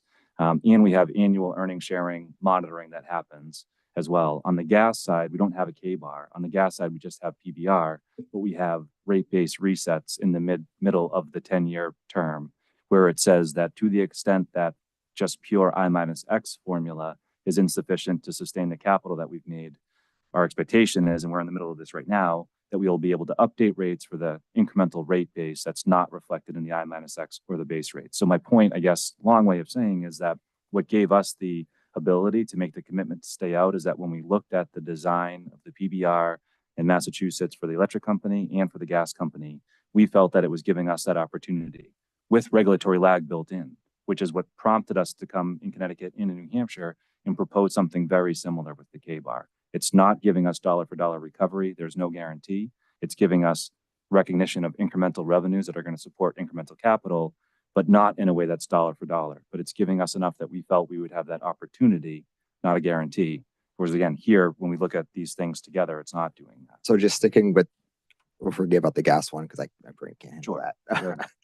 Sure. Sticking with the 5-year stay out on the electric side. So when you submit those those reports yearly, does the DPU undertake any type of variance analysis around those, or is it just a filing and they take it and then it's for the next, after this 5-year plan ends, it'd be looking back? There's no looking back in Massachusetts. It's prospective. And I think Massachusetts' experience has been informed by its historical experience, where it had revenue decoupling with capital trackers that required an annual prudency review of all capital documentation, which was too burdensome and onerous, that the commission didn't get through those prudency reviews and ultimately adopted instead a PBR framework. So what they did in the order where they initially implemented the K-bar is they built the K-bar around our capital expenditure forecast that was submitted in that IDSP, in that rate case, similar to what we're talking about with the IDSP. But then they said, if your so in the K-bar, only your actual plan additions go into the calculation. So the K-bar was designed based on our capital forecast, revenue support associated with the capital forecast. But in the end, the only thing that goes into rates in the K-bar is actual plant additions. So what the department said is each year, submit documentation that compares the forecast we gave them in that 2022 rate case against what the actual plant additions were. And they said we're allowed to have a 10% band above the forecast that we gave them in that rate case, meaning if actual plant additions are in excess of what we said in our rate case of 10% or more, we can get recovery in the K-bar up to 10%, but not beyond that. And then they said that they could look, if we had investments that were above that 10%, they could look at individual projects for prudence along the way. So under anything in between that anything 10% or below, they're not going to look back at for prudency or prudency, essentially. I'm sorry to cut you off. I don't expect that they will. There's no expectation that they would in my mind. This is something we're also actively struggling with, though, in New Hampshire. It's a very good question. We get it a lot because the notion is, well, you're getting revenue to support incremental investment through the K-bar. Right. Why shouldn't you then, if it's something's later found to be imprudent, give that back to customers? And I think the department's view, by not saying they're going to do that, it's one that so the idea is that we're not actually getting dollar for dollar recovery of anything. Because the way that the K-bar is designed, it actually has lag built in. It's slowly catching up to our growing capital investment needs. So in no year, we're actually not getting full recognition of that year's capital recovery. And you can see that just in the earned returns. We're not coming anywhere close to our earned returns because capital investment is growing at such a significant clip. So there's not a notion that, yes, we've had dollars to support incremental revenues, but it's not a tracker. It's not dollar for dollar. So that's just revenue to support the cost of the system in each year. So my expectation is that if something were to be found to be imprudent in the future, that would be a prospective, not retroactive adjustment to rates. I mean, is a variance analysis something that you would even entertain? I mean, I think in an MRP.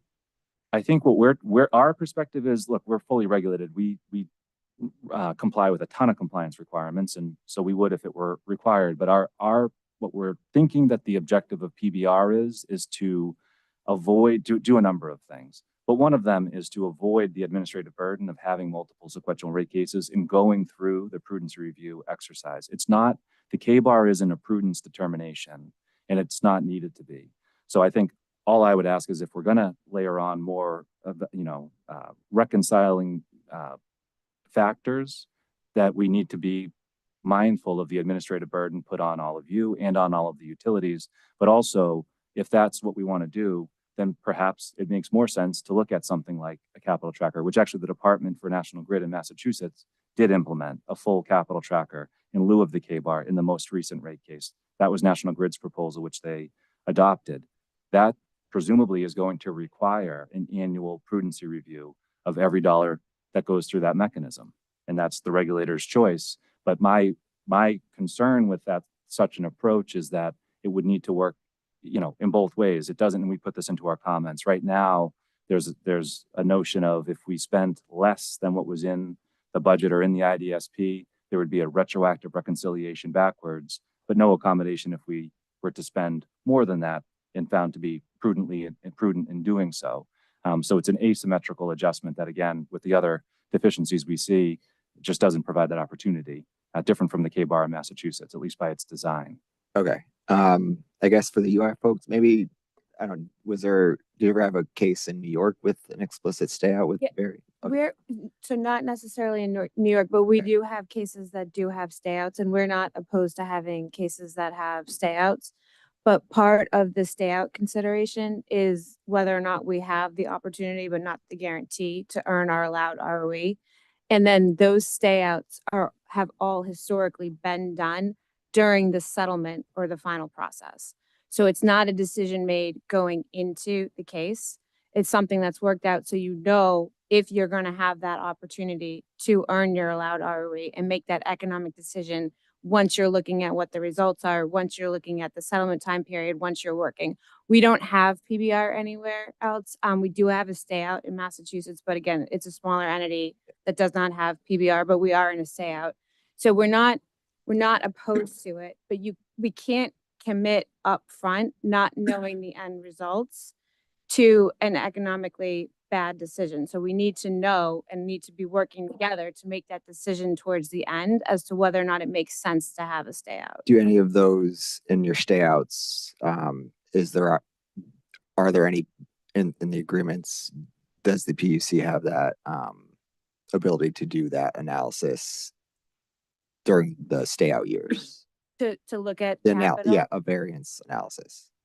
I think it's would have I think it's conceptually similar to what Mr. Horton described. We have a slew of compliance and reporting requirements that shed light on a wide variety of elements of the company's rate plan. I, sitting here, am not recalling we're filing this report for the express purpose of reviewing whether a continued stay out makes sense. I will say the current stay out provisions we could think of. I know you asked about CMP with a 2-year rate plan, and we recall Berkshire, which has a stay out that extends for a few more months. They are on the shorter side. They're not like a 10-year stay out or a 5-year stay out. So we're going to rethink this in year 2. Opportunities are maybe more limited in those cases than they might be more broadly, if that makes sense. Okay. And in all of our multi-year rate plans and all the ones that do have stay outs, we have earning sharing mechanisms that trigger one. If you earn more than your allowed return, we start to share with or refund any of the excess earnings, the customers. Okay, thank you.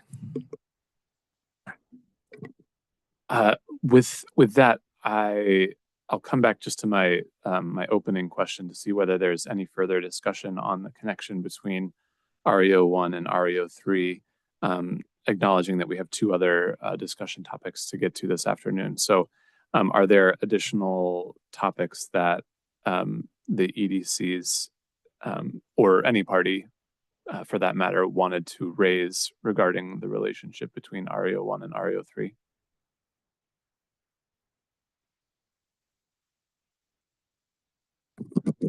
Hi, Tom Wheel from OCC. I guess it's not maybe an additional topic, although, so sorry if it's going back to the conversation you were just trying to end. I just wanted to add,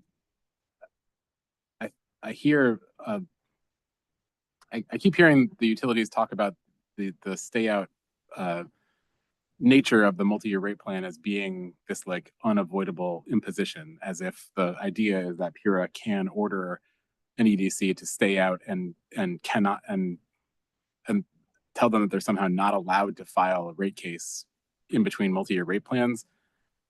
Even if that were the intent, I don't know I mean, I don't think PBR can override a utility's legal right to recover its costs in the same way that that a utility can file a rate case now, and if it can demonstrate that it's in a condition where it's not able to earn its authorized return, and it loses that rate case, it can exercise its appellate right and argue that that's a violation of the law. I don't think that PBR can circumvent that. But I also think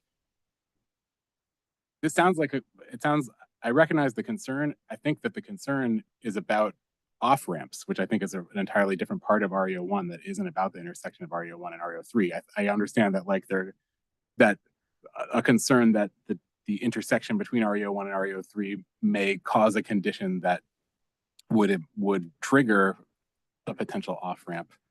But I just wanted to throw that out there, that I think we at OCC understand the concern, but we think that the solution there is to say, if under any circumstances, the utility finds itself at year 2 of a multi-year rate plan in a situation that is financially untenable, the utility should just file another rate case. And I don't know. I won't repeat myself the first part I said, but I'm not sure that it's the PURA's intent to be able to say you're somehow legally barred from, you're not allowed in the room, like if under that circumstances. I think I agree with Mr. Horton that what we're trying to do here is kind of create a scenario that works, like to make it possible for there to be a longer period of time between rate cases.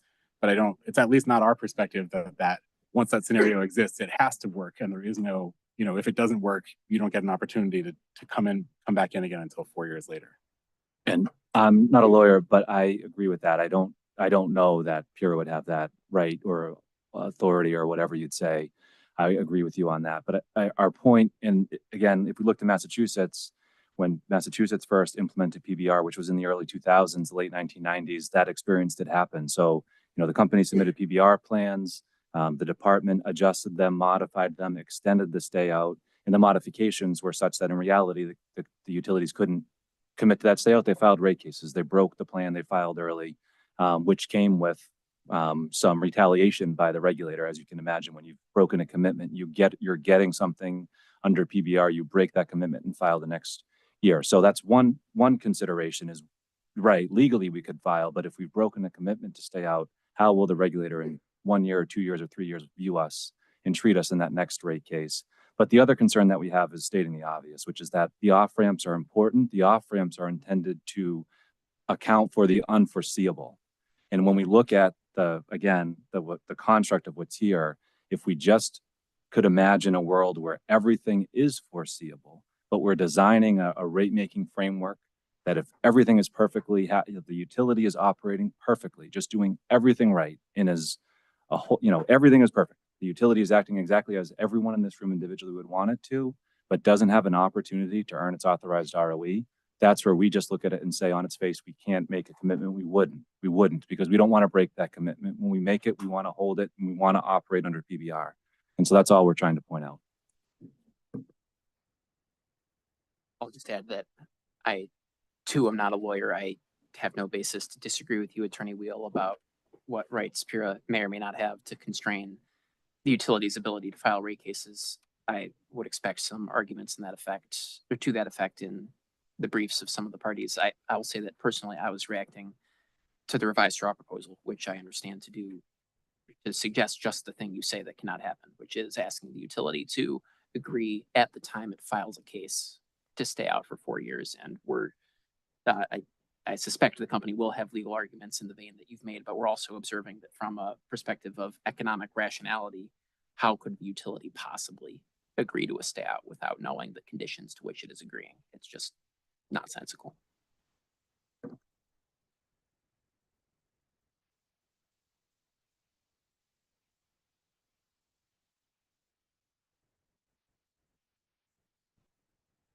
Wheel again. That'll make sense to me, and maybe it comes down to, I think we filed some comments about like the notion of utilities agreeing or disagreeing, and so to the extent that the utilities are interpreting the straw proposal as requiring like consent of the utilities, I think we'd agree that it doesn't make sense to require consent at the outset of the rate case or at all. I mean, I think like I think we have a different view than the utilities do, but we see this as working the same way it works now, where we litigate a rate case, a utility comes in, they put on the table what they would like, the other parties share their perspectives, the regulator ultimately issues a decision. Currently, PURA doesn't ask anyone's permission to issue a decision or ask. I mean, the PURA issues a draft decision. People have opportunity to weigh in again. But whether the utilities or OCC, which historically there was a time when OCC appealed rate cases, and that time could come again, we don't expect to be asked if we agree to a decision before it's issued or at any point in the rate case. So I think I agree that like it would be unreasonable to ask anyone like whether they agree at any part of the rate case. I don't think that's sort of the way the framework works.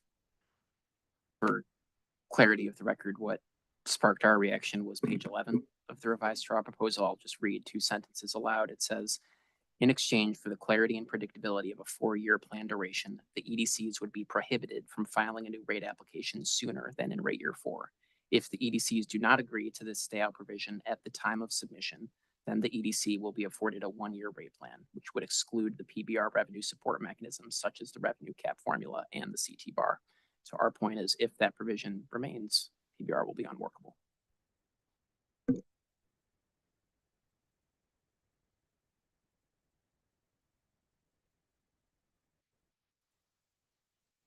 Okay. Going once, going twice for RE01 and RE03.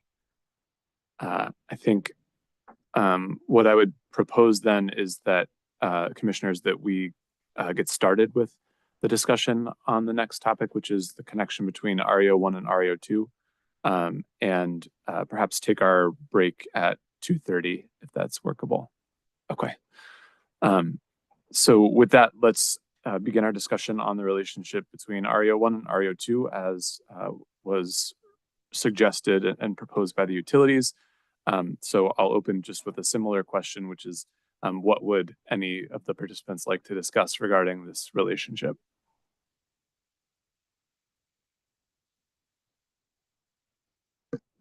I'll start and then look for my colleagues to add.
And thank you. So with that understanding, if then the utility is going to be expected to deliver improving reliability in RE02, you have now given us a PBR plan that is unworkable. You have asked us to improve our performance, but not given us any resources to deliver that performance. And so I think I don't have a discrete specific, it is this one thing like I did for RE01 and RE03, where I think there is genuinely a disconnect between the straw proposals. But here at a high level, I think that's like making sure that the revenues being established in RE01 are sufficient to provide the utility a chance to deliver the performance expectations established in RE02. Kevin Donnelly, UI. I'll add to that. I like what Mr. Eve said. Again, there's 3 options when we're looking at what type of performance can be funded, whether it's capital or OpEx as well. It's either we're going to be able to maintain that current level, we're going to be able to improve that current level, or we're going to see that current level degrade. And there might be a compromise or a choice there that the authority comes out through RE01 and says, from an affordability standpoint, we're going to choose to back off, let's say, on certain levels of investment. And with that, there will be an outcome where reliability in that case would expect to degrade. You won't be able to maintain that. The connection is then what is the target level of performance, as I mentioned earlier, to hold the utility accountable to, and to have a penalty structure in place as a result of that. It's similar on the OpEx side. There's a few PIMs that are OpEx related, one for DER interconnection in the level 1 projects, and there's an expectation that that process will be executed in a certain time frame. And if they're not able to execute in a certain time frame, there would be a penalty. If you can do better than that, there would be an incentive. That one is symmetrical. If we've spent a lot of time this afternoon talking about the capital, but there are some issues also on the more on the OpEx side related to proper escalation and what you have for going in rates and then the test year and going forward. If that has a disconnect, then we might need and require certain levels of resources to meet the levels of target performance that are established and expected in the RE02 PIMS that we would not have an opportunity to perform under. So the linkage is around making sure whatever we are expecting as performance outcomes and expectations are properly aligned with the way we're going to align the funding and the revenue sources from RE01. At its core, that's really what our concern is. Just a clarification of to make sure I understood a comment that you made, Mr. Hurwitz, on the sufficiency of funding to deliver on the performance expectations in RE02. Did I understand your comments accurately? Because I think what I heard was that you were suggesting that the only way in which the company would invest capital is if it were to earn a return on that capital contemporaneously, effectively. And barring that, the company would not make capital investments to realize the performance expectations in RE02. Was that what you said? And is that the company's position? I don't know that that is exactly what I said, but I will say we are a regulated utility. The only source of money available to us is the revenue requirement established by PURA for our distribution services. It's money in, service out. So if we are not provided the funding to go do something, we can't then go do that thing. And I hear some comments from Attorney Wheel about, hey, a lot of other utilities have managed to operate in a world of regulatory lag. Why can't UI? And I think what that misses is that a lot of other utilities who have had regulatory lag have had other tools available to them to manage that regulatory lag. For example, for a great many years, utilities operated without revenue decoupling mechanisms. So that meant that there was regulatory lag. There were potentially significant investments completed after the close of the evidentiary record that weren't officially reflected in the revenue requirement until next time the companies went in. But in between those rate cases, the utilities were able to collect additional revenue by selling more kilowatt hours of electricity or therms of gas. Well, that option is not available to UI. We have a revenue decoupling mechanism that guarantees UI recovers its approved revenue requirement, no more, no less. And UI's revenue decoupling mechanism is total. It includes all revenues from all customers and all other revenues. So there is not one iota of thing that UI can do to manage regulatory lag from that perspective because we have an RDM. Other utilities have experienced regulatory lag but had capital tracking mechanisms. For example, rate cases in the past in Massachusetts have strictly adhered to a historical test year. But UI has an affiliate who operates in Massachusetts, Berkshire, who had a rate plan set that way. But Berkshire also had what's known as the GSEP, the Gas System Enhancement Plan. It's comparable to the DIMP, available to CNG and SCG and potentially Yankee Gas. I'm not sure. And so they had a capital tracker outside of that approach to base distribution rates that did reflect regulatory lag that gave them a reasonable opportunity for earning their authorized rate of return on invested capital, even though regulatory lag was present. Other utilities have had rate plans that reflect regulatory lag, but they get much higher costs of capital than has been approved for UI. For example, Berkshire currently has a 9.7% authorized ROE, more than 100 basis points above UI's currently approved authorized ROE. So I don't know that I'm saying UI will never make an investment if it isn't given dollar for dollar contemporaneous recovery. I don't think that's my argument, but I do think my argument is that service in, service out. We can only do the stuff that's funded. And if UI is not provided funding for its ongoing capital investments, as UI has currently in a rate case for this argument, that will have a material effect on the company. As we spent weeks testifying in 24-10-04 that UI is operating with a 50% capital budget because of the outcome of the last rate case. And the contemporaneous cost recovery of the CT bar mechanism proposed in the PBR framework and the I-X revenue cap formula, which includes provision for recovery of depreciation expense. And is it the case then that the company is saying that those additional mechanisms, those additional recovery approaches that are being contemplated in the PBR dockets are insufficient to meet the burden of potential regulatory lag? They are.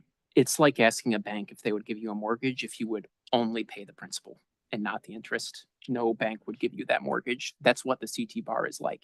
You're saying, what if we paid for depreciation and property tax, but not return? And we've got to raise the capital.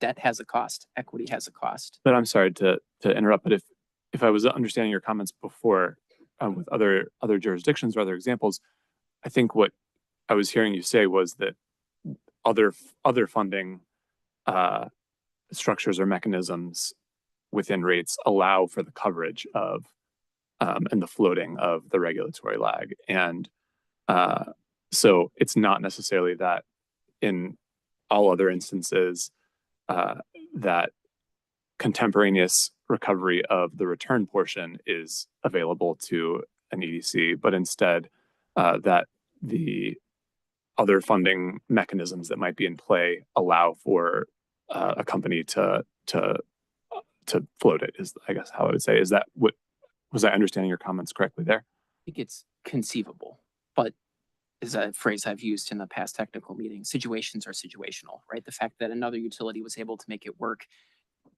doesn't mean that for sure UI will be able to. As I was trying to describe, I think other utilities have managed regulatory lag because they had tools that are not currently available to UI.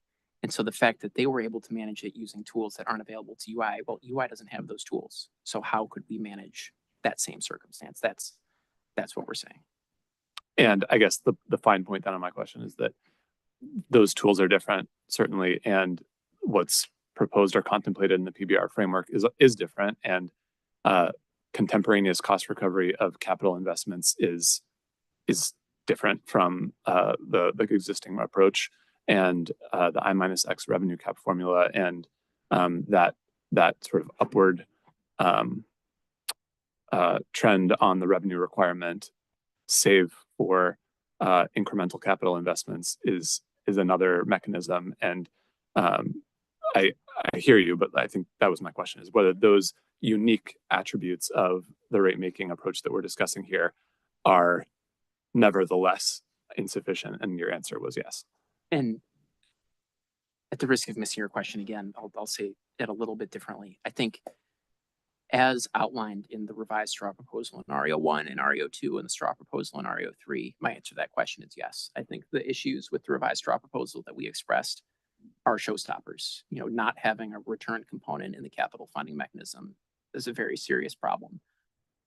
That said, if the concerns we've identified are addressed and rectified, I think PBR may have a chance in Connecticut, right? If there is a capital funding mechanism that includes a return component, if there is an alignment between RE01 and RE03 that assures there is a path to funding for all of our capital investments, if the performance expectations established in RE02 are aligned with the funding being established in RE01, I do think PBR could work.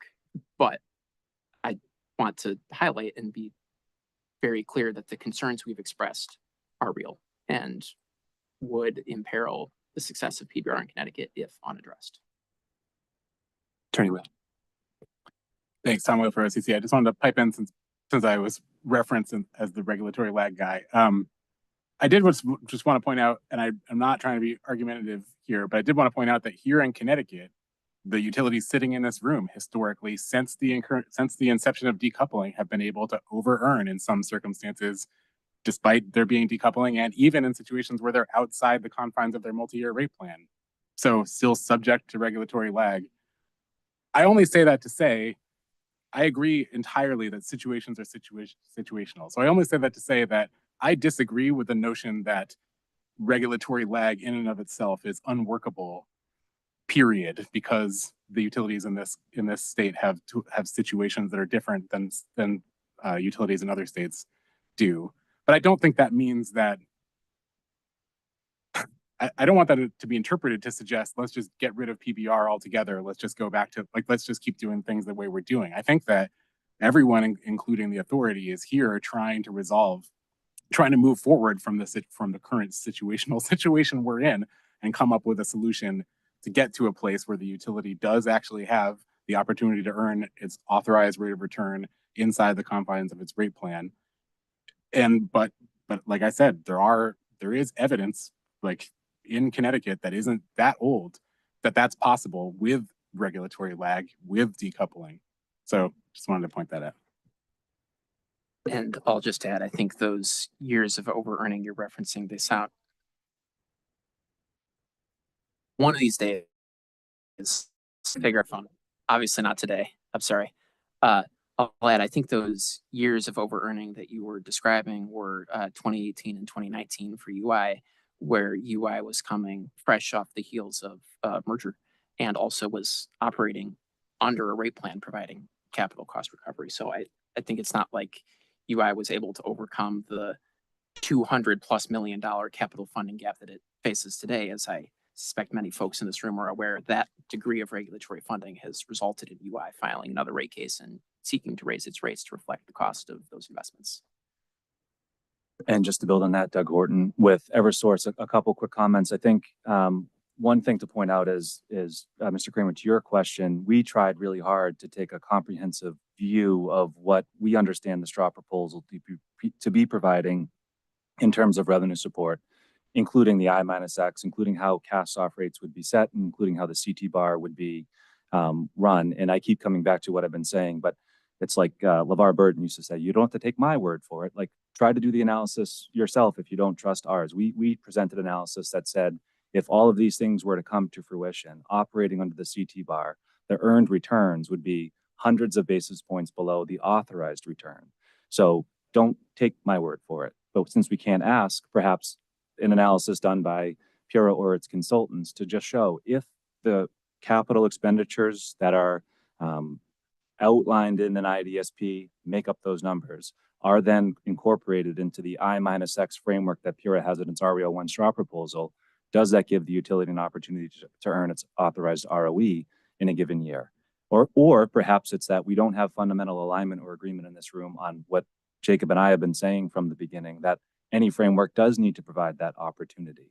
The fact of the matter is that from my perspective, and I think at this table, conveniently all sitting together, we know that equity investors, just like a debt lender or a mortgage on your house, they require a return on their investment. They don't like to see a utility that is habitually under earning its authorized ROE. That's the circumstance that Eversource is and has been in for some time. That's a circumstance of the other utilities operating in Connecticut. That's what's caused Connecticut to be ranked as the worst regulatory environment in the country.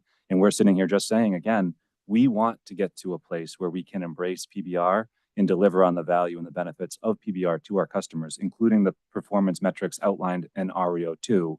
And my concern is it feels surface level. I also am not trying to be argumentative. I'm trying to be candid to say that in the name of regulatory lag, we should just accept a framework in RE01 that by its design doesn't give us the capital resources that we need or the revenue that we need to support the capital resources that we're going to need to meet the performance objectives that are going to be imposed upon us in RE02, or to meet the investments that we presumably will have justified in RE03 in the IDSP. We won't be able to make that commitment, and we won't be able to tell our customers that we're going to meet the performance objectives outlined in RE02. I agree with Mr. Hurwitz that it's not a black and white. We make investments today because we need to, even though we don't have contemporaneous recovery and we're not earning our authorized return on equity. But the reality is that is not a sustainable model. And I just think it comes down to perhaps not taking my word for it, but coming to that conclusion on our own if we can't, roll up our sleeves and talk about it here in this room and get, Pura staff's perspective. But that's what we keep coming back to, or at least I do, is as I look at these things all coming together, seeing the significant progress that has been made, but still has fatal flaws, we wouldn't have that opportunity. We will not be able to commit to PBR, and that will just get us back, Attorney Will, to where we are today.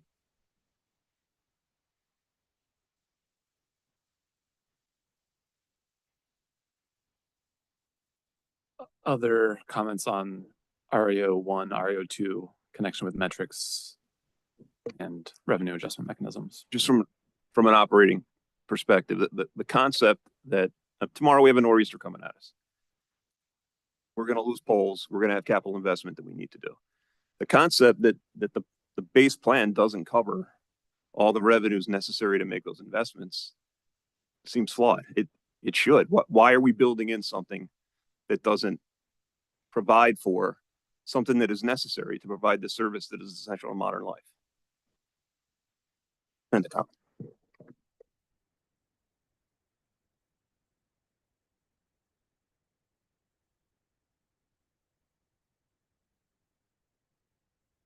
Any other comments on this relationship? I just respond quickly to Mr. Eves, since it was a valid question. I think I just repeat what I said before. I think from our perspective, it's not a matter of if, it's a matter of when. So it's a question of, in your scenario, taking the hypothetical that there is an absolutely necessary investment that's absolutely necessary and unquestionable. I think the conversation we're having is, does the revenue allow the company to recover that capital right now, or does the company have to come back in for some portion of that capital later, which is the case designed in a century of case law across the country and via traditional rate making. So I just want to kind of recenter the conversation. I don't think anyone's having a conversation about the company never getting the money associated with a necessary investment. It's just a question of whether that revenue, when that revenue comes in, whether it's contemporaneous or not. But this will be dangerous to challenge Attorney Wheel on 100 years of case law. So I will probably be sticking my foot in my mouth. But I think the challenge is, the struggle with that is what Jacob just said, which is that the 100 years of case law, which I don't disagree with you, it sets rates, conditions that Eversource predominantly operates in based on historical planned additions, investments that are used and useful. Those criteria apply. But the revenues that the utilities had to run the business in every year, in the absence of decoupling, in with the presence of steady, stable growth in sales and customers, especially here in the Northeast, 3% a year, you could count on it, you could bank on it, 3% a year, that's what would happen. And so the revenues that would be available to the utility to run the business from the moment the rate case was filed based on a historical test year, we knew that the rates coming out of it were going to be then applied to then current sales, which will have grown 3% a year. That is not the dynamic that we're operating in now. Agree, a lawyer. But that case law and the regulatory lag that applied then, I think was valid and appropriate, but that meant that the utility had regulatory lag in the sense that it had to run its business under the revenues that it was receiving through a combination of base rates having been increased by sales volumes. There was more revenues than the revenue requirement would have suggested. That's not true here. Right now, we're setting rates based on an exact dollar amount, as Mr. Hurwitz said, that's set and fixed for decoupling. If there's sales growth, we give it back. We also get to collect if there's less sales revenues, of course, but we're designing rates and collecting revenues that are exactly equal to what is our authorized revenue requirement.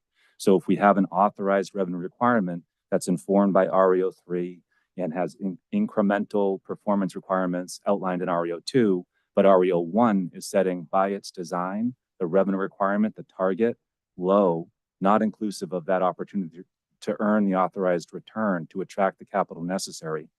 That is not the same as regulatory lag. That's designing something that says that you will not ever earn your authorized return on equity. And that's all that equity investors care about. They don't care about 4 years from now when an investment we make and ask them to give us their capital today goes into rates, when they know that 4 years from now, the same dynamic is going to be happening, such that 4 years from now, yes, the revenue requirement would be updated to get that capital, but it will have been depreciated by 4 years with no commensurate revenues. And then there will be additional revenue or additional capital investment 4 years forward that also need to be reflected, that under this paradigm similarly wouldn't have any opportunity to have revenues and rates until sometime in the future. So investors know that, they see it. Investors only get, equity investors, what's left at the end of the day once we've paid out all expenses. That's what the equity investor gets. That's the equivalent of us paying the debt lender or anyone who owns a home of us paying our mortgage. It's the equivalent to the equity investor. So the equity investor, who again, Pura will have decided should be earning whatever percentage, pick it in your brain. If the equity investor knows that they're not going to earn that because of this quote regulatory lag, that's not regulatory lag. It's just by design, lowering the level of revenues under the cost of service that gives us that opportunity to earn that. The equity investor will not willingly or wantingly give us their capital. We don't get to tell the equity investor and neither does anyone in this room, what it requires for a return. You all get to set what goes into rates for an equity return and what you think is reasonable at that level, but we have to attract the capital. An equity investor looking at, an equity investment that's going to yield a return that's 300 or more basis points below the authorized, pretty much aligned with a debt return, will not choose to make that investment. And why would they? And why would you? And I think that's, again, we can debate this, and I love that we are. At the end of the day, we're trying to get to a place where by its design, we can embrace PBR. And our concern is right now, we can't, and we won't be able to unless these fatal flaws are addressed. But I do think, Attorney Will, it really comes down to that fundamental thing that I'm saying, which is that, number one, do we agree that we have to have the opportunity? Because in those 100 years of case law, I would argue that the utility did have that opportunity, even though rates were set based on historical plant additions that were used and useful and didn't reflect contemporaneous recovery of ongoing capital. The revenues that were available to the utility provided them an opportunity, if they could manage their costs under those revenues, to earn their authorized return. In the second they couldn't, they'd file a rate case, or at least have the opportunity to. Whereas here, if we're designing it in such a way that you can't, the utility doesn't have that opportunity if it's going to continue to make increased levels of investment. That's the problem. And if I could just once again take advantage of the option to ask a question, Attorney Wheel, you said, to paraphrase, I think, we don't disagree with the concept that capital investments, presuming they're prudently made, should be reflected in rates. The question is just when. I think we all agree that, as utilities, we have some obligations about what we have to do. We have to provide safe and reliable service to customers. And I think as the rate setter, there are some obligations on PURA of what those rates must reflect. With those obligations in mind, what factors in your view should drive the answer to your question? When should capital investments be reflected in rates?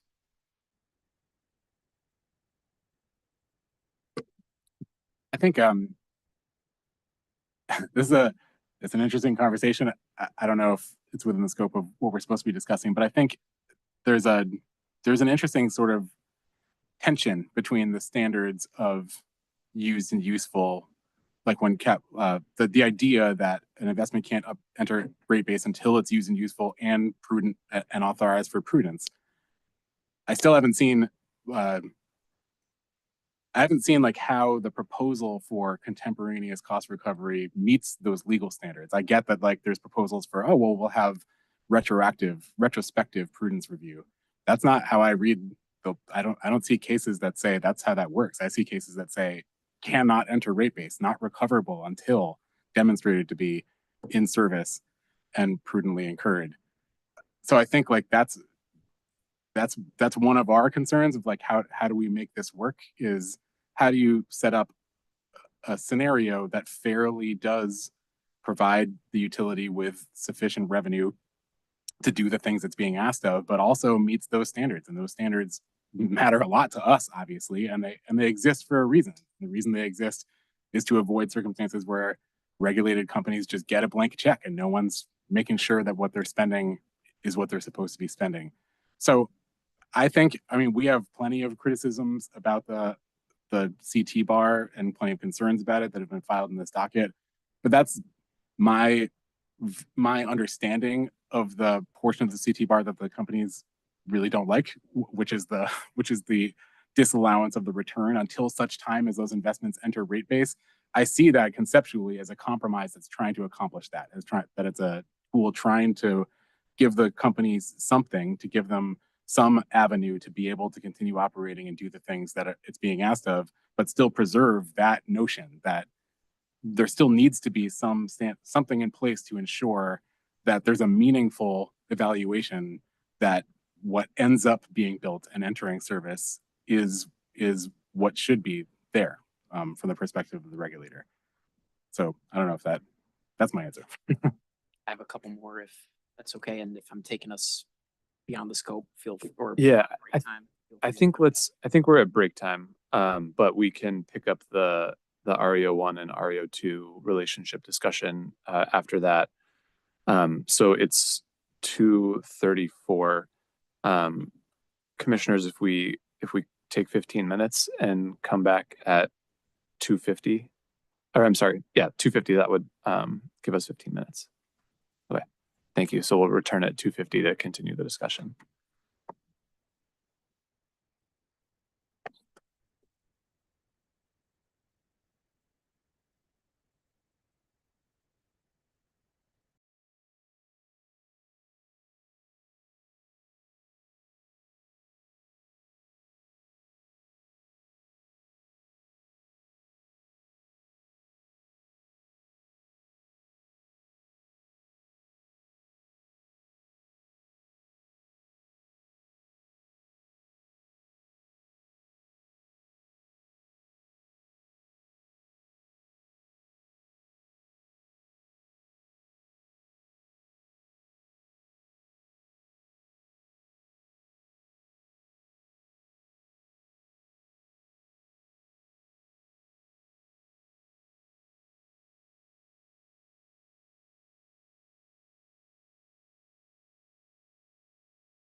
Not trying to look tricky, right?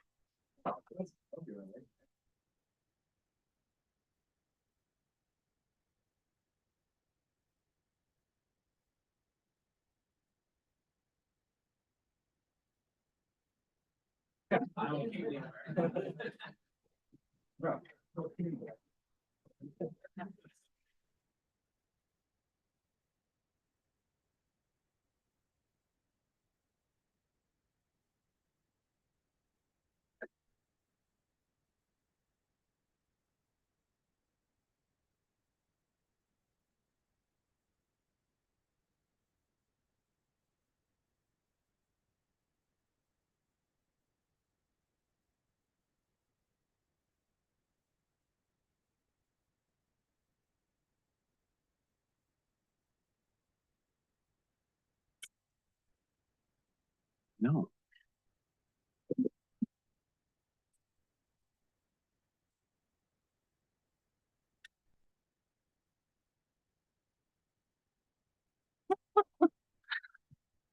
Okay, we can go back on the record. Director Kramer, restart us, please. Thank you, Chairman Gillette and Commissioners. So before the break, we were in the midst of a discussion about the relationship between RE01 and RE02. And Mr. Hurwitz, I believe you had some further questions that you wanted to pose for other participants. If Attorney Wheel is willing to continue entertaining me, just to pick up on the thread of the prudence review and the timing of it and the capital funding mechanism. I recall Attorney Wheel, you saying something in a prior technical meeting in RE01, and this is going to be me paraphrasing what I recall you saying, but something to the effect of PBR requires us to take a leap from the cost of service-based rate making that's been used in Connecticut in the past. In the past, as I'm sure you know, we've set a revenue requirement for multiple rate years where we add up labor, capital costs down to the postage stamps for all of the rate years. And one of the fundamental premises of the PBR framework described in RE01 is that starting in rate year 2, we're going to step away from that and instead use the revenue requirement from last year and adjust it by a high level percentage and lose some of that line by line detail. Am I recalling this correctly? Yes. I think I also understand what you're saying about the capital funding mechanism. You're, for understandable reason, uncomfortable about opining on the prudence of an investment that is not yet in service at the time you're reviewing the evidence. I understand in Massachusetts, the department there has grappled with similar problems, and they've characterized the outcome, the output of their K-bar capital funding mechanism as an allowance for funding. And they have deliberately not pre-approved particular investments or prejudged the prudence of those investments, but recognized that the utility will need to continue investing and developed a methodology for providing an amount of revenue so that the utility can do those investments and earn its authorized rate of return. But then to demonstrate the prudence of those investments, the utility would need to come back in the future and make some sort of separate filing, whether that's a compliance filing or in the next rate case or what have you. But they've, as I understand it, and again, this is just me paraphrasing, they said the K-bar is a funding allowance, an envelope of funding. It's not prejudging the line by line prudence of investment, but that was how they kind of judged that tension. Does that approach resonate with the OCC, or do you have a fundamental problem with that approach to capital funding?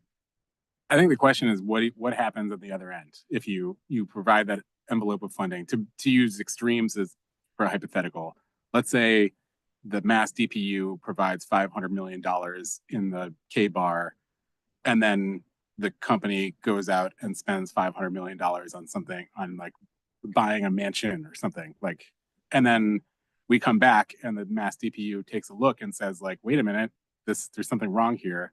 I think the question that comes down to us is like, well, then what can you do? Do you get the $500 million back plus, like, not the $500 million, because we're talking, I mean, this is part of the, I guess to back up a little and answer part of the question you didn't ask at the front was, I think my earlier reference is there's a distinction in my mind between CapEx and OpEx because of the length of time that a capital investment stays in rates. So there's a difference, I think, in our comfort level of kind of letting go of reality with respect to OpEx, because if we get it wrong, it doesn't echo for 30 years. Like we get another chance to correct it. So I know you didn't ask that question, but getting back to my hypothetical, the revenue that the company received in return for like investing in that mansion, in the Massachusetts example, are rates adjusted downwards so that ratepayers are credited for all of that revenue that was imprudently invested? Or does that mansion just not get to enter rate base in that time, and there is no retroactive rate making adjustment to account for like the imprudent investment? I'll just ask one more follow-up. It makes all the sense in the world to me why that would be important to OCC and why that would be an important question to iron out. And I'd be excited to talk about what happens if we get the 500 million and then go build the mansion instead of the thing to serve customers. What I'm struggling with is, I think before the break, I was understanding that I had a concern just with the premise at all of providing funding before prudence could be reviewed. And I think like that doesn't comport in my mind with, well, it depends on what happens if you then find it to be imprudent. And so I understand, I think, why that would be an important question. It's an important question to us too, and I appreciate why that would be important to OCC and PIRA, but I'm struggling with how that fits with the foundational challenge with the capital funding mechanism you expressed earlier. Yeah, I didn't mean to imply before that we have a problem, that we would oppose contemporaneous cost recovery for capital investments under any circumstances. What I meant to say was that we view it as an exception to the default that's been established, again, with the dissonance I talked about before of like what the Supreme Court tells us is that you don't get it until it's in service and it's demonstrated to be prudent. We're aware of and can be comfortable with the concept of allowing for exceptions to that default, but the question is a question of degree. Like, how far from that default are we willing to step, and are there, like, how do we set the answer to that in a way that's protective of our concerns? If that makes sense. So to use potentially use an inverted example, if, for example, the utility performed the integrated distribution system planning, and I would not expect this to be the case, but just for hypothetical purposes, if it showed that in the future, the utility only needs half the level of investment it had historically, then I think an extension of what you just said is, well, then that means the utility would not need that extraordinary rate relief. But conversely, if we did the integrated distribution system planning following all of the steps that have been discussed and agreed to today and say, hey, the needs of the system are twice what the company has invested historically. And so we need a capital funding mechanism that recognizes that. We're not seeking pre-approval for those investments today. We're not seeking to get a prudence determination for those investments today, but to deliver the performance expectations customers have, this integrated distribution system plan that we've all agreed and haggled out the process for shows that we need to invest more into the future. And so I think I'm hearing that in that circumstance, not to ask OCC to agree to something in a future case, but you would at least understand the line of argument that then means there's additional capital funding required over and above I-X. Yes. Yeah. I mean, yes. Again, without agreeing to fund anything we haven't even looked at yet. Yeah. I mean, I think that to us getting to, I think a similar point to what Mr. Horton was getting at before, those standards, those defaults that I talked about before, I think we recognize those were developed at least at a time where there wasn't necessarily the need for a rapid expansion of an electric system in order to meet historic levels of demand, or at least levels of demand that we haven't seen, that don't come around as often. So we see that, we see that if the facts show the necessity to make extraordinary levels of investment that go above and beyond what's necessary to maintain the current system, we do think that can be a justification to step away from those defaults. But then again, it's a question of how far do we step away and what does that look like? Keep going for a long time if you let me, but I'll leave it there, I think.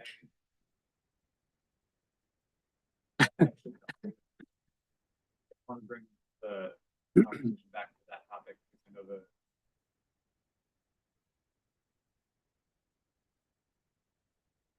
so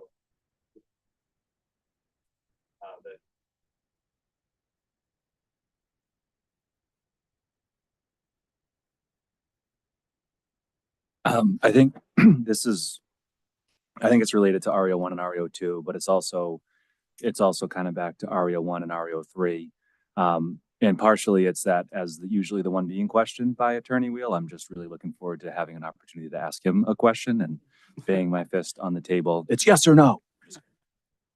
But I guess one question I had, because I keep assuming, and given the opportunity for the question, I would be really interested, Attorney Wheel, in your reaction to the notion that I have and Mr. Hurwitz has continued to repeat, but also just now to the concern that you're voicing around how the CT bar, if it provides contemporaneous recovery without a retrospective adjustment for imprudence in the future, how that could be, I don't know, want to put a word in, unconstitutional, but I'm struggling to understand two things. One is just a basic question, and I'm asking it in a yes or no, but I know it's probably more complicated than that.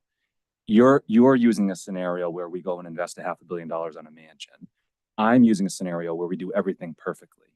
And if you take my scenario for a moment and stay on this hypothetical, do you agree fundamentally that the utility should have an opportunity in each year of a rate plan or a PBR plan that at the end of the day, the revenues that are provided under that PBR plan give it the opportunity to earn the authorized level of return on equity in any given year? If it's operating perfectly in my scenario, not wasting money on mansions. Yes, my hesitation. Thank you. I got my answer. Speak to be a court lawyer, and I get to be No, able it's to just do that. So, if Bureau wants to consider imposing the actual rules of evidence, and we can control witnesses. I'm totally on board. Anyway, I would be out of a job. Yes, I will say though that, and I don't want to get into any particular cases or anything, but I will say that part of my response, yes, includes the assumption that what the utility has proposed in the underlying rate case is the utility has given the regulator enough to be certain that yes, we get it, everything that you are saying you need, we agree you need. Under that circumstances, or even, I mean, even if there is an adjustment for as long as there's not a question of, as long as it doesn't raise the question of sort of what is PURA supposed to do in circumstances where the utility claims it needs a substantial level of investment, but PURA determines it can't see the supporting evidence for it. As long as that's kind of outside of the hypothetical you're talking about, then yeah, I do agree that the revenue should be set for the utility to be able to have the opportunity to earn its authorized level of return. And I appreciate that, and I think I don't disagree with your caveat, but that's where I'm saying again, if we imagine a world where everyone does agree on the investments that are needed and the dollars that are associated with those investments, and then we imagine a world, which none of this is real, but imagine a world where everything happens exactly as we planned it. Every dollar, every project is as estimated 5 years in advance. It's not going to happen that way, but if we imagine that, then I think we have just agreed that the construct needs to be designed fundamentally in a way that we have that opportunity. And again, I just keep coming back to as I look at this, but I ask, and I guess I asked, since I can't put you on the spot to tell me now, but to go back and to see if that's true and we're operating perfectly, we're performing perfectly to everyone's liking in this room, do we have the opportunity the way the RE01 framework is designed to earn that return on equity? And our analysis shows we don't by a long shot. And I think my other question, just to your point on your concern on including the return on equity in the CT bar potentially as providing contemporaneous recovery, again, I go back to the prior regime, and maybe you just shed some light on your concern with it, where utilities would file a rate case and we would present a forward-looking expectation of our cost of service, inclusive of all capital, O&M, costs of capital, et cetera. And then PURA at the end of the day would say whether or not we convinced them. The burden is on us, but presumably we did. And so we had multi-year rate plans, which were based and informed by the forward-looking capital. But there was never a predetermination of prudence, but yet the rates were still set by design, at least, to include the return on equity at the authorized level in each rate year. And I just use that to point out, I guess, my question, if I could ask it in the form of a question, is, you had commented something around 100 years of case law, but does that construct then violate those 100 years of case law in your mind, where again, Pura would have set rates prospectively to give the utility an envelope of revenues under which to operate based on a forward-looking multi-year rate plan? And how is that any different from what we're trying to do here with the K-bar and with the PBR framework? I won't say the word violate. I don't think I would agree with that, but I think that the historic multi-year rate plans allowed here in Connecticut still don't comport with the clear language that you can easily find. The notion that in order for an investment to be allowed to enter rate base, it has to be used and useful. So I don't know how. I'm not saying that we are. This is what I was hoping to make clear to Mr. Hurwitz.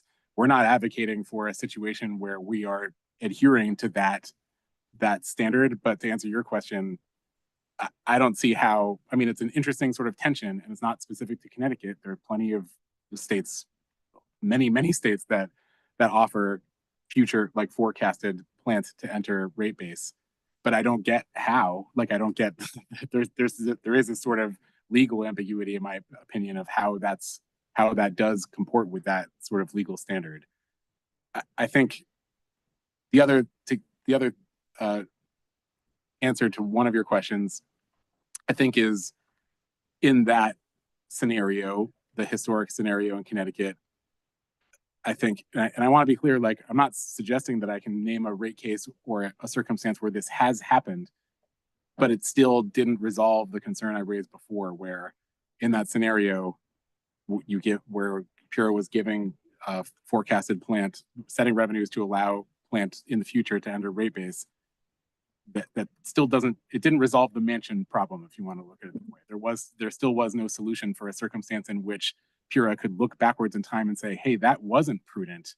How do we make ratepayers whole? The only solution was, well, moving forward, we're not going to let you do that again. Or what's the remaining useful life of that asset, maybe that can't go into rate base. But the fact that ratepayers already paid for it up until now is lost. And that's what I'll say about that kind of historic model in Connecticut. I'm also not saying that we raised that in previous cases or that was a problem in previous cases. I'm just saying, while we're in this room having a conversation about how to make a system that works for everyone on a moving forward basis, to the extent that our say matters, our perspective is that there should be some protections against that circumstance.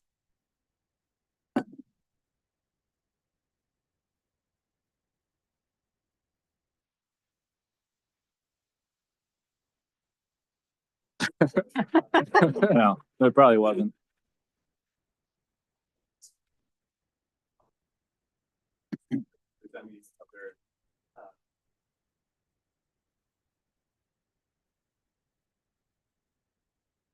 Yeah, thank you. Shannon Lund with Conservation Law Foundation. I think this is really a clarifying question for the EDCs. Looking back at the straw proposal for RE02, there are a number of scorecards and reported metrics there that do not have penalties attached. So just to ensure that I'm understanding your concerns correctly, when you talk about being held accountable for performance, as laid out in the PIMs in RE02, are you specifically referring to those that do have a penalty attached? Kevin Donnelly for UI. I guess I'll jump in. That's the one that's most relevant, or what comes front of mind, I think, topically, and that's where probably your head immediately goes. If there is a performance level that you'll be held accountable to, has a financial outcome associated with it, how do you have the revenues appropriate to fund the performance that you'll be held accountable to? However, the scorecards and metrics are also very, very much important and very much connected to what's the level of funding that you'll be able to utilize to drive the performance that's going to be measured in the various scorecards or the metrics that you're going to report. And we've had a number of discussions in RE02 where we've identified, and it says now in the revised straw, just because it's a scorecard doesn't mean automatically it will become a PIM, but the natural progression is for metrics to become a scorecard if they do warrant it, and a scorecard to become a PIN if they do warrant it. So that's a thought process of, okay, what's the future of a scorecard? What's the future of a metric? And we're tracking these. There's the other side of what is the necessary cost to track, to report. We've identified that a number of times. And are there available funds and revenues to perform and comply with those reporting requirements, those tracking requirements? If not, then we'll have a similar situation that we would not have an opportunity to earn a reasonable opportunity to earn our allowed return, but yet have this obligation tied to the RE02 requirements. Does that help clarify? Yes, it does. And then just one other quick follow-up question. I understand you're talking about the revenue requirements that are needed to meet the objectives, whether they're in scorecards or metrics or the PIMs that do have a penalty attached. I'm curious if you could speak to what extent like operational efficiencies can help meet the objectives that may not have direct revenue requirements. Sure, I can start, and Mr. Hurwitz, he's ready to jump. So I'll speak at a higher level. I think Mr. Hurwitz probably get to the formulaic level, perhaps. Operational efficiency is always part of the conversation. What can the utility do as part of how we perform and operate? Ultimately, there's a three-legged stool that we're looking to make sure we know how to operate underneath and perform. Anytime we're going to and talk about rates or anything to that effect, and what we consider. And one leg is we want to maintain or improve our customer service. Another leg is maintain or improve our operational performance. And the third leg, when you consider that, is how can we maintain or improve our financial health? When we think about setting rates, understanding what we can do to perform, those three things, they really need to be able to work together. And if you shave one down a little bit, the stool, it's going to wobble, but it probably won't fall over. So you can manage a little bit. However, if you significantly cut one off or chop it down, it's going to fall over. So when you think about operational performance, big part of it is operational efficiencies and what is it that the utility can do and how might we perform better. So we're always thinking that way. We're always looking to drive improvement, improve and drive performance to deliver that value. Affordability at the center of all of these conversations always needs to be thought, top of mind and considered. I'll pause. There's probably a formulaic answer as well. Mr. Hurwitz. I'll just add a couple of additional thoughts, although I completely agree with everything my colleague, Mr. Donnelly, just said. I think in the context of PBR, one thing I would encourage you to remember is there is already a mechanism in the PBR framework described in the revised. Thank you. I just the worst at that. There's already a mechanism in the revised straw proposal in RE01 for reflecting a level of efficiencies in the utilities operations and returning those savings to customers immediately. That takes the form of the S factor. It's also known as the consumer dividend. So the rate at which the utilities revenues increase each year is already reduced to reflect the assumption that the utility will get a little bit more efficient each year. Now, there were some words in that revised straw proposal about how that S factor would be set based on benchmarking analysis, and there's some considerations there, but broadly, the PBR mechanism already reflects a mechanism for returning efficiencies to customers, which means I don't think it's reasonable to then say, well, we've done the analysis, we've studied the utilities operations, and we think they can deliver this level of efficiency. But to earn their authorized ROE, they need to actually be 4 to 5 times that efficient because we've chosen not to fund some significant chunk of their operations. We've chosen not to pay the bank for some fraction of the mortgage.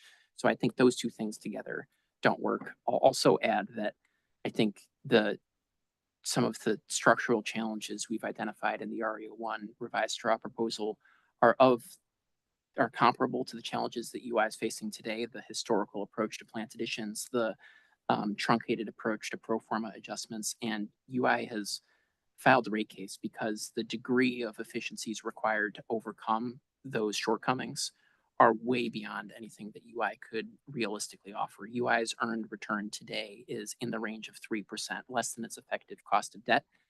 And to get back to its authorized ROE of 8.63%, already one of the lowest in the US, UI would have to save more than $37 million per year in revenue requirement. That's more than the authorized amount of payroll expense in the revenue requirement. That's more than the amount UI spends trimming trees entirely. To generate that level of savings, UI would have to stop doing things that are foundational to the provision of utility service. So I don't think it's realistic to expect a utility like UI to have the level of efficiencies that would be required to overcome some of the shortcomings in the straw proposals that we've identified. And the only thing I would add briefly to that is I think if we go back to just the foundational principle of PBR, which we touched upon many of the earlier technical sessions, the P historically performance has really been tied to performance around achieving efficiencies wherever we can in our operations. I know that there are always metrics for transparency that are a component of it. In Massachusetts, those metrics aren't directly tied to the performance-based, financial measures, but they're still, in my mind, critically important. The performance comes from having a framework, which is why I keep coming back to that commitment to stay out.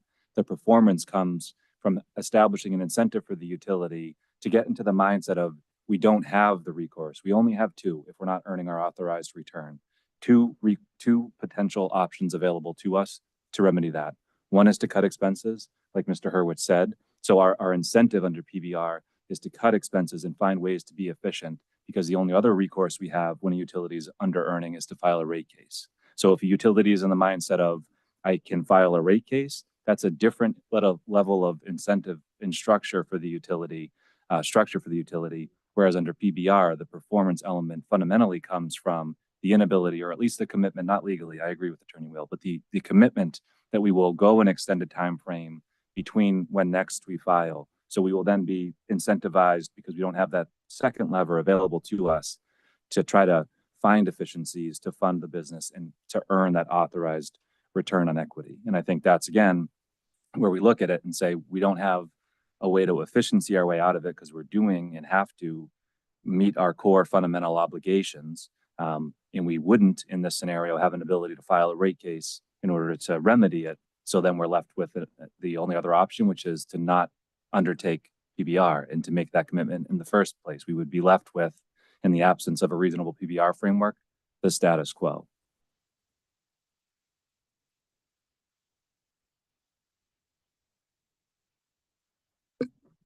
Anything further, Attorney Long? No, that's helpful. Thank you. Okay. Then let's move on to our last discussion topic for the afternoon, which is the relationship between RE02 and RE03. So do any of the participants have issues that they would like to discuss, topics they would like to discuss related to the relationship between these two dockets? I can once again get us started. I think with topic number one, we had what I'll characterize as a crisp and clear concern about the relationship between RE01 and RE03. I think for topic two, we have some what I will characterize as critically important high-level observations.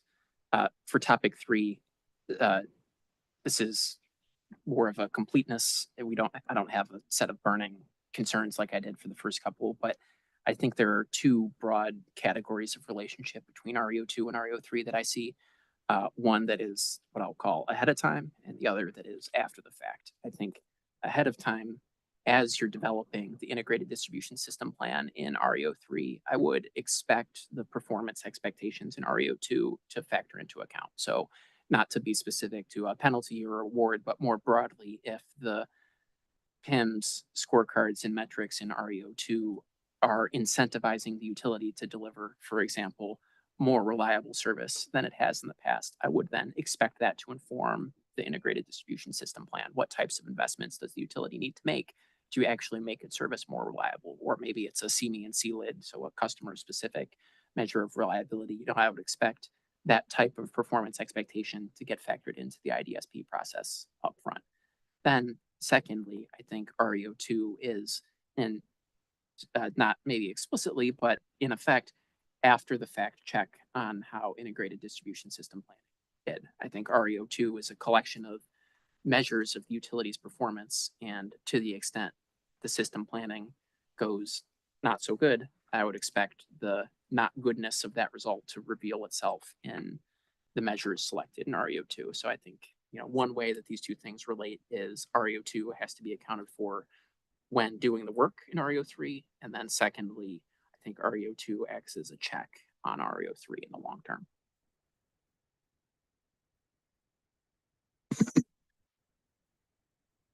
From the perspective of someone who has to deliver the outcome of RE02, I think I'd almost put it where the plan in RE03 has to be conceived to achieve that, to achieve either the improvement, the sustainment, or the degradation, right? So I think there's a key driver between the two, and I think for me, if you're going on a journey, you define where you want to go up front, and I think RE02 would be the beginning. Where are we trying to go here? If we're trying to improve, then we need plans that do improve us. And I think fundamentally, plans to improve are going to come with a cost. And we go back to the discussion we've already had. Conversely, if it's maintained, that's a different discussion. And so if you're trying to maintain reliability, trying to maintain customer service, that's a different set of actions and initiatives that would go into that plan. So to me, RE02 comes first. You're defining where you want to go, and then you're developing a plan to get there, and then you're ensuring that plan is sustainable long term.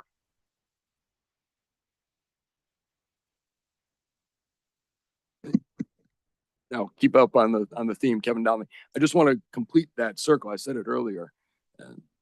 It's both on the beginning and the end, and the outcomes. And we talk a lot about reliability because it's something that's very tangible. And the IDSP is a grid system plan document.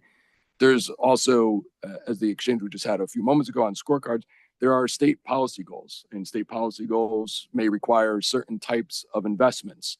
And those investments to advance those would be part of what you plan for, depending on the nature of them and what it does to impact the grid. That requires the funding to then lead to the outcome to advance a particular goal. So there is a strong linkage and a strong connectivity between the three, defining on the way in and then also looking on the way out, what was the outcome. That redefines what your next RE03 plan looks like. If we have the breakage, and while we talk about them as individual relationships, it's really relationships now is this ending point between all three. It's no longer just the relationship between RE02 and RE03. It's what happened in RE03 that informed RE01, that then led to the outcome in RE02, which then informs your new view of RE03. Hopefully that wasn't way confusing with a lot of numbers, but that's the idea of the relationship conversation as we've been talking about it this afternoon, and really what we help inform a way to view and envision how a overarching PBR framework can work and mechanically be implemented. Those relationships are I think understood, and I guess in raising the topic, is it the case that the company, or I guess the company, since you started the comments here, is suggesting that the PIMS scorecards or metrics in RE02 are not sufficient to set the direction for the IDSP in RE03, or is there some modification that the company is proposing related to the way in which RE02 sets the direction for RE03, or is it an observation instead on the relationship? I think the key observation is the continuity of the circle around all the relationships. So I think you can say that the RE02 development is clear, but I think the point we're making here in total is that the circle has to be continuous. All of them have to link together and provide the outcome over the long term that we expect here and our customers expect, and provide us the ability to get the funding we need to do, that we need to build the system from others who expect a return. And the portfolio that has been developed with much stakeholder input and process in RE02 contemplates metrics, scorecards, and PIMS in each of the 9 priority outcomes, which, as I think folks have identified at various points can be in tension at various points in time. And so I think that for that reason, would the company expect that at various points in time, different outcomes might need to be accounted for differently or prioritized differently, including affordability as a trade-off in some cases, or prioritized in some cases, or greenhouse gas emissions reductions prioritized in some or deprioritized in others. I guess, does the company see that same, those trade-offs and those tensions that they're identifying in the cycle that you're also identifying? I think we do. I think the classic line rate making involves balancing the interests. So we of course understand there's tension at times between the various principles that guide rate making. And in raising this topic, I don't think we're trying to say misprioritize this outcome over that one. I think rather, as Mr. Reeds just said, and Mr. Donnelly also just said, is we're just highlighting that in making those judgments, they have to be carried through all of the reopeners, not just one. So if we're setting the goal in RE02 that we want to improve certain reliability measures, that then needs to be reflected in the integrated distribution system planning done in RE03 and reflected in the rates that are set coming out of RE01. So I think in topic one here, we're attempting to highlight a pretty crisp, clear concern. I think here it's more of an observation that the balancing you just described has to be carried through all of the reopeners. You cannot simply decide that something is important in RE02 if you don't also consider the implications that has on the other reopeners. The PBR framework as a whole won't work. Does that answer your question? It does.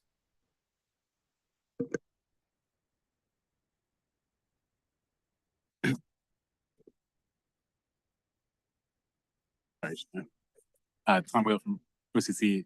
I'm sure I'm annoying everyone at this point, but I do want to point out that I understand what the point the utilities are making here, but I want to reiterate that RE03, the IDSP, we see it as disconnected entirely from, not disconnected entirely, but it's not about cost recovery. So given that what we're talking about here is the intersection between RE02 and RE03 and not RE01, I just wanted to point out, we totally agree that to the extent that like a PIM demonstrates to the utilities an expected level of service, of reliability, for example, it makes complete sense for the IDSP to match that, for the utilities to be planning to be able to implement the level of reliable service that the PIM demonstrates, that the PIM seems to indicate that is expected of them. I also do agree, though, that the only way that we can get there is if the utilities can actually do that by making those investments. But just wanted to sort of annoyingly point out the distinction in our mind again between the IDSP and the cost recovery of plant. I think that makes sense to me, and I could annoyingly agree with you. I think in RE02, you set the performance expectations, and then you need a plan to operate the company to deliver that performance. And I think that is what I understand RE03 is to do. And then, not that, and then you also need the money, right? You need the money to work too, and that could be a separate determination from the plan. But I think, as we've all said, it all needs to hang together. The plan in harmony needs to work with all of the different components. Jiving is appropriate.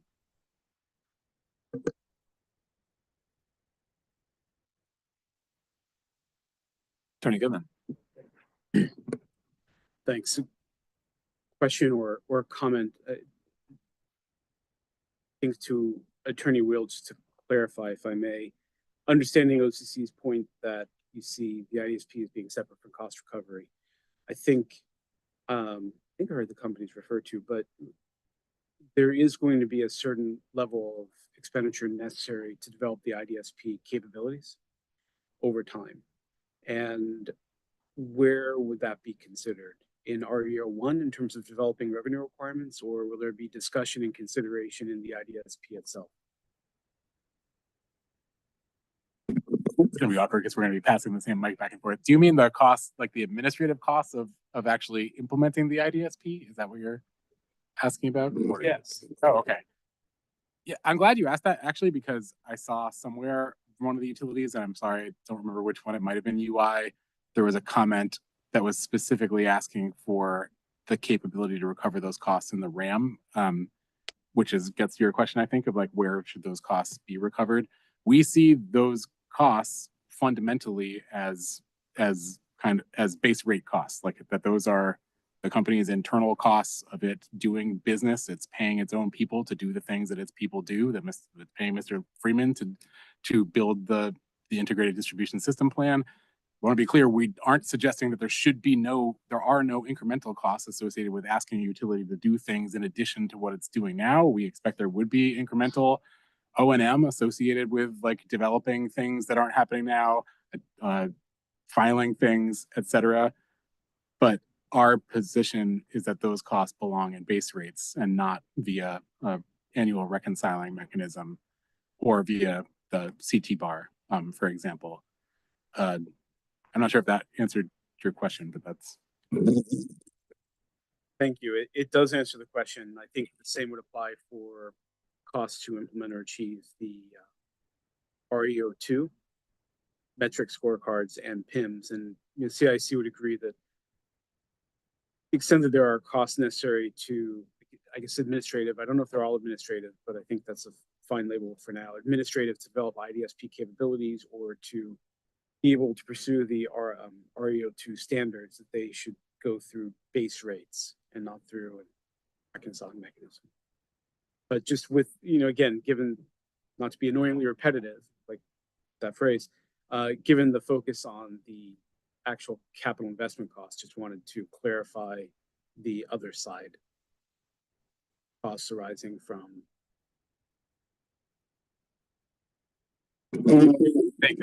We would agree with respect to RE02 as well, and I would repeat what I said before, that we also acknowledge, I think Mr. Donnelly was talking about this before, we do acknowledge that the things we're discussing in RE02 do impose incremental O&M that the company is currently incurring to the, I mean, it's not all incremental because some of this stuff, as we've discussed, the company is currently tracking these metrics, et cetera. But I think, yes, we think that those are base rate costs. Those are costs that the company should seek to build into to going in rates in its rate cases. But also, I do want to say, as the ratepayer advocates, OCC is sometimes asked these questions of how could you support something that imposes increased costs for utilities?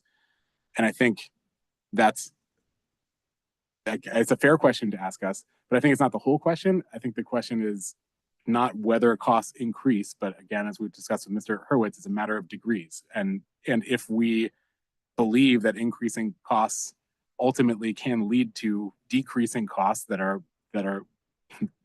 higher, if we believe that increasing O&M costs can lead towards significantly decreased costs, for example, in capital investments, we think that that's worth the risk to ratepayers, I suppose, of increasing O&M by the degree we're expecting from implementing these sorts of frameworks. And it's possible we're wrong. And I think it's possible. And I think that's another reason why it's important to maintain flexibility, that if in a future rate case, I think everyone, including the PURA, should remain flexibility to say, like, you know what, this isn't working. This is unduly costly and we're not seeing any benefit. But anyway, I wanted to take that opportunity to answer a question you didn't ask, which is how we can be in support of anything that could potentially increase costs. Yeah. No, so I was just going to pick up to align with what Attorney Will said, that we are seeing indeed the cost escalation as due to the IDSP.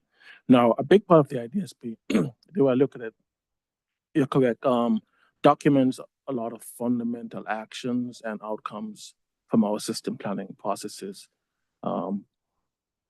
Ideally, we wouldn't have to reinvent those processes, but there are certainly parts of this CHOP proposal, the revised CHOP proposal, that build on top of our traditional practices.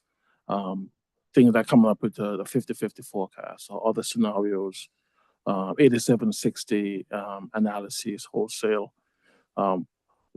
Those are some of the things that I think add incremental cost that certainly we would have to account for. And the very fact that we're documenting this in a very short time frame and putting together a document that is cohesive and transparent and all that, that does have cost. So I understand, and I'm glad that Attorney Will said that we do have to account for that cost. And then in RE02, when we looked at the PIMs and the scorecards and the metrics, we have been on the record as saying that while we're in support of most of them, some of them we do oppose, but we're in support of most of the scorecards and the metrics, and we are in favor of transparency. It is still a fact that some of those don't necessarily track with our normal system planning practices. An example is loss calculation.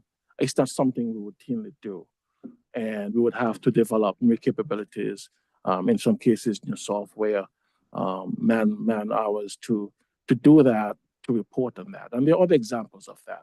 So that's cost that we need to account for.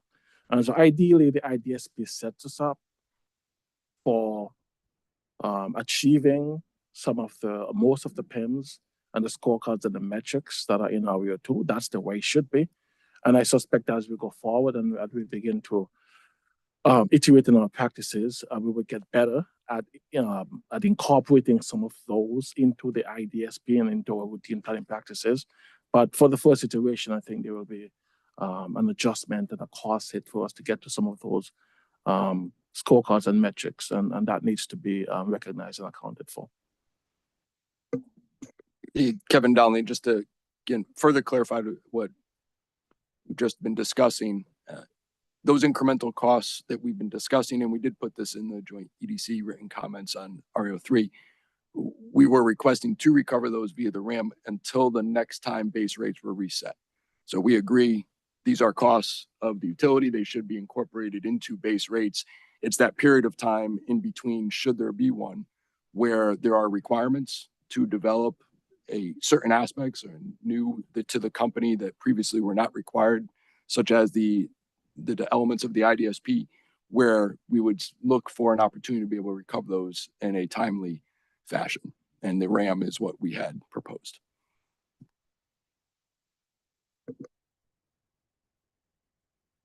Okay. Any further topics to discuss related to RE02 and RE03, the relationship among them?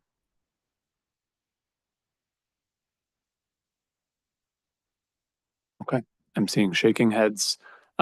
So in that case, commissioners, that brings us to the end of the topics that we had received from the EDCs and that we intended to discuss today.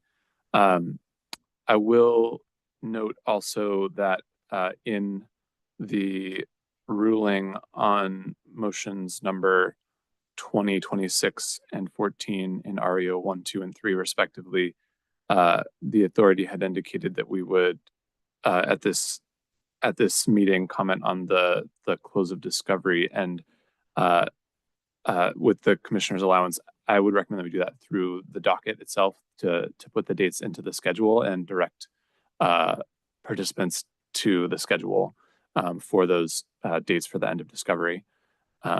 And there's nothing else that authority staff has today. Very good. Well, that brings us to the end of today's agenda. So unless there's anything further, we will adjourn and thank everyone for your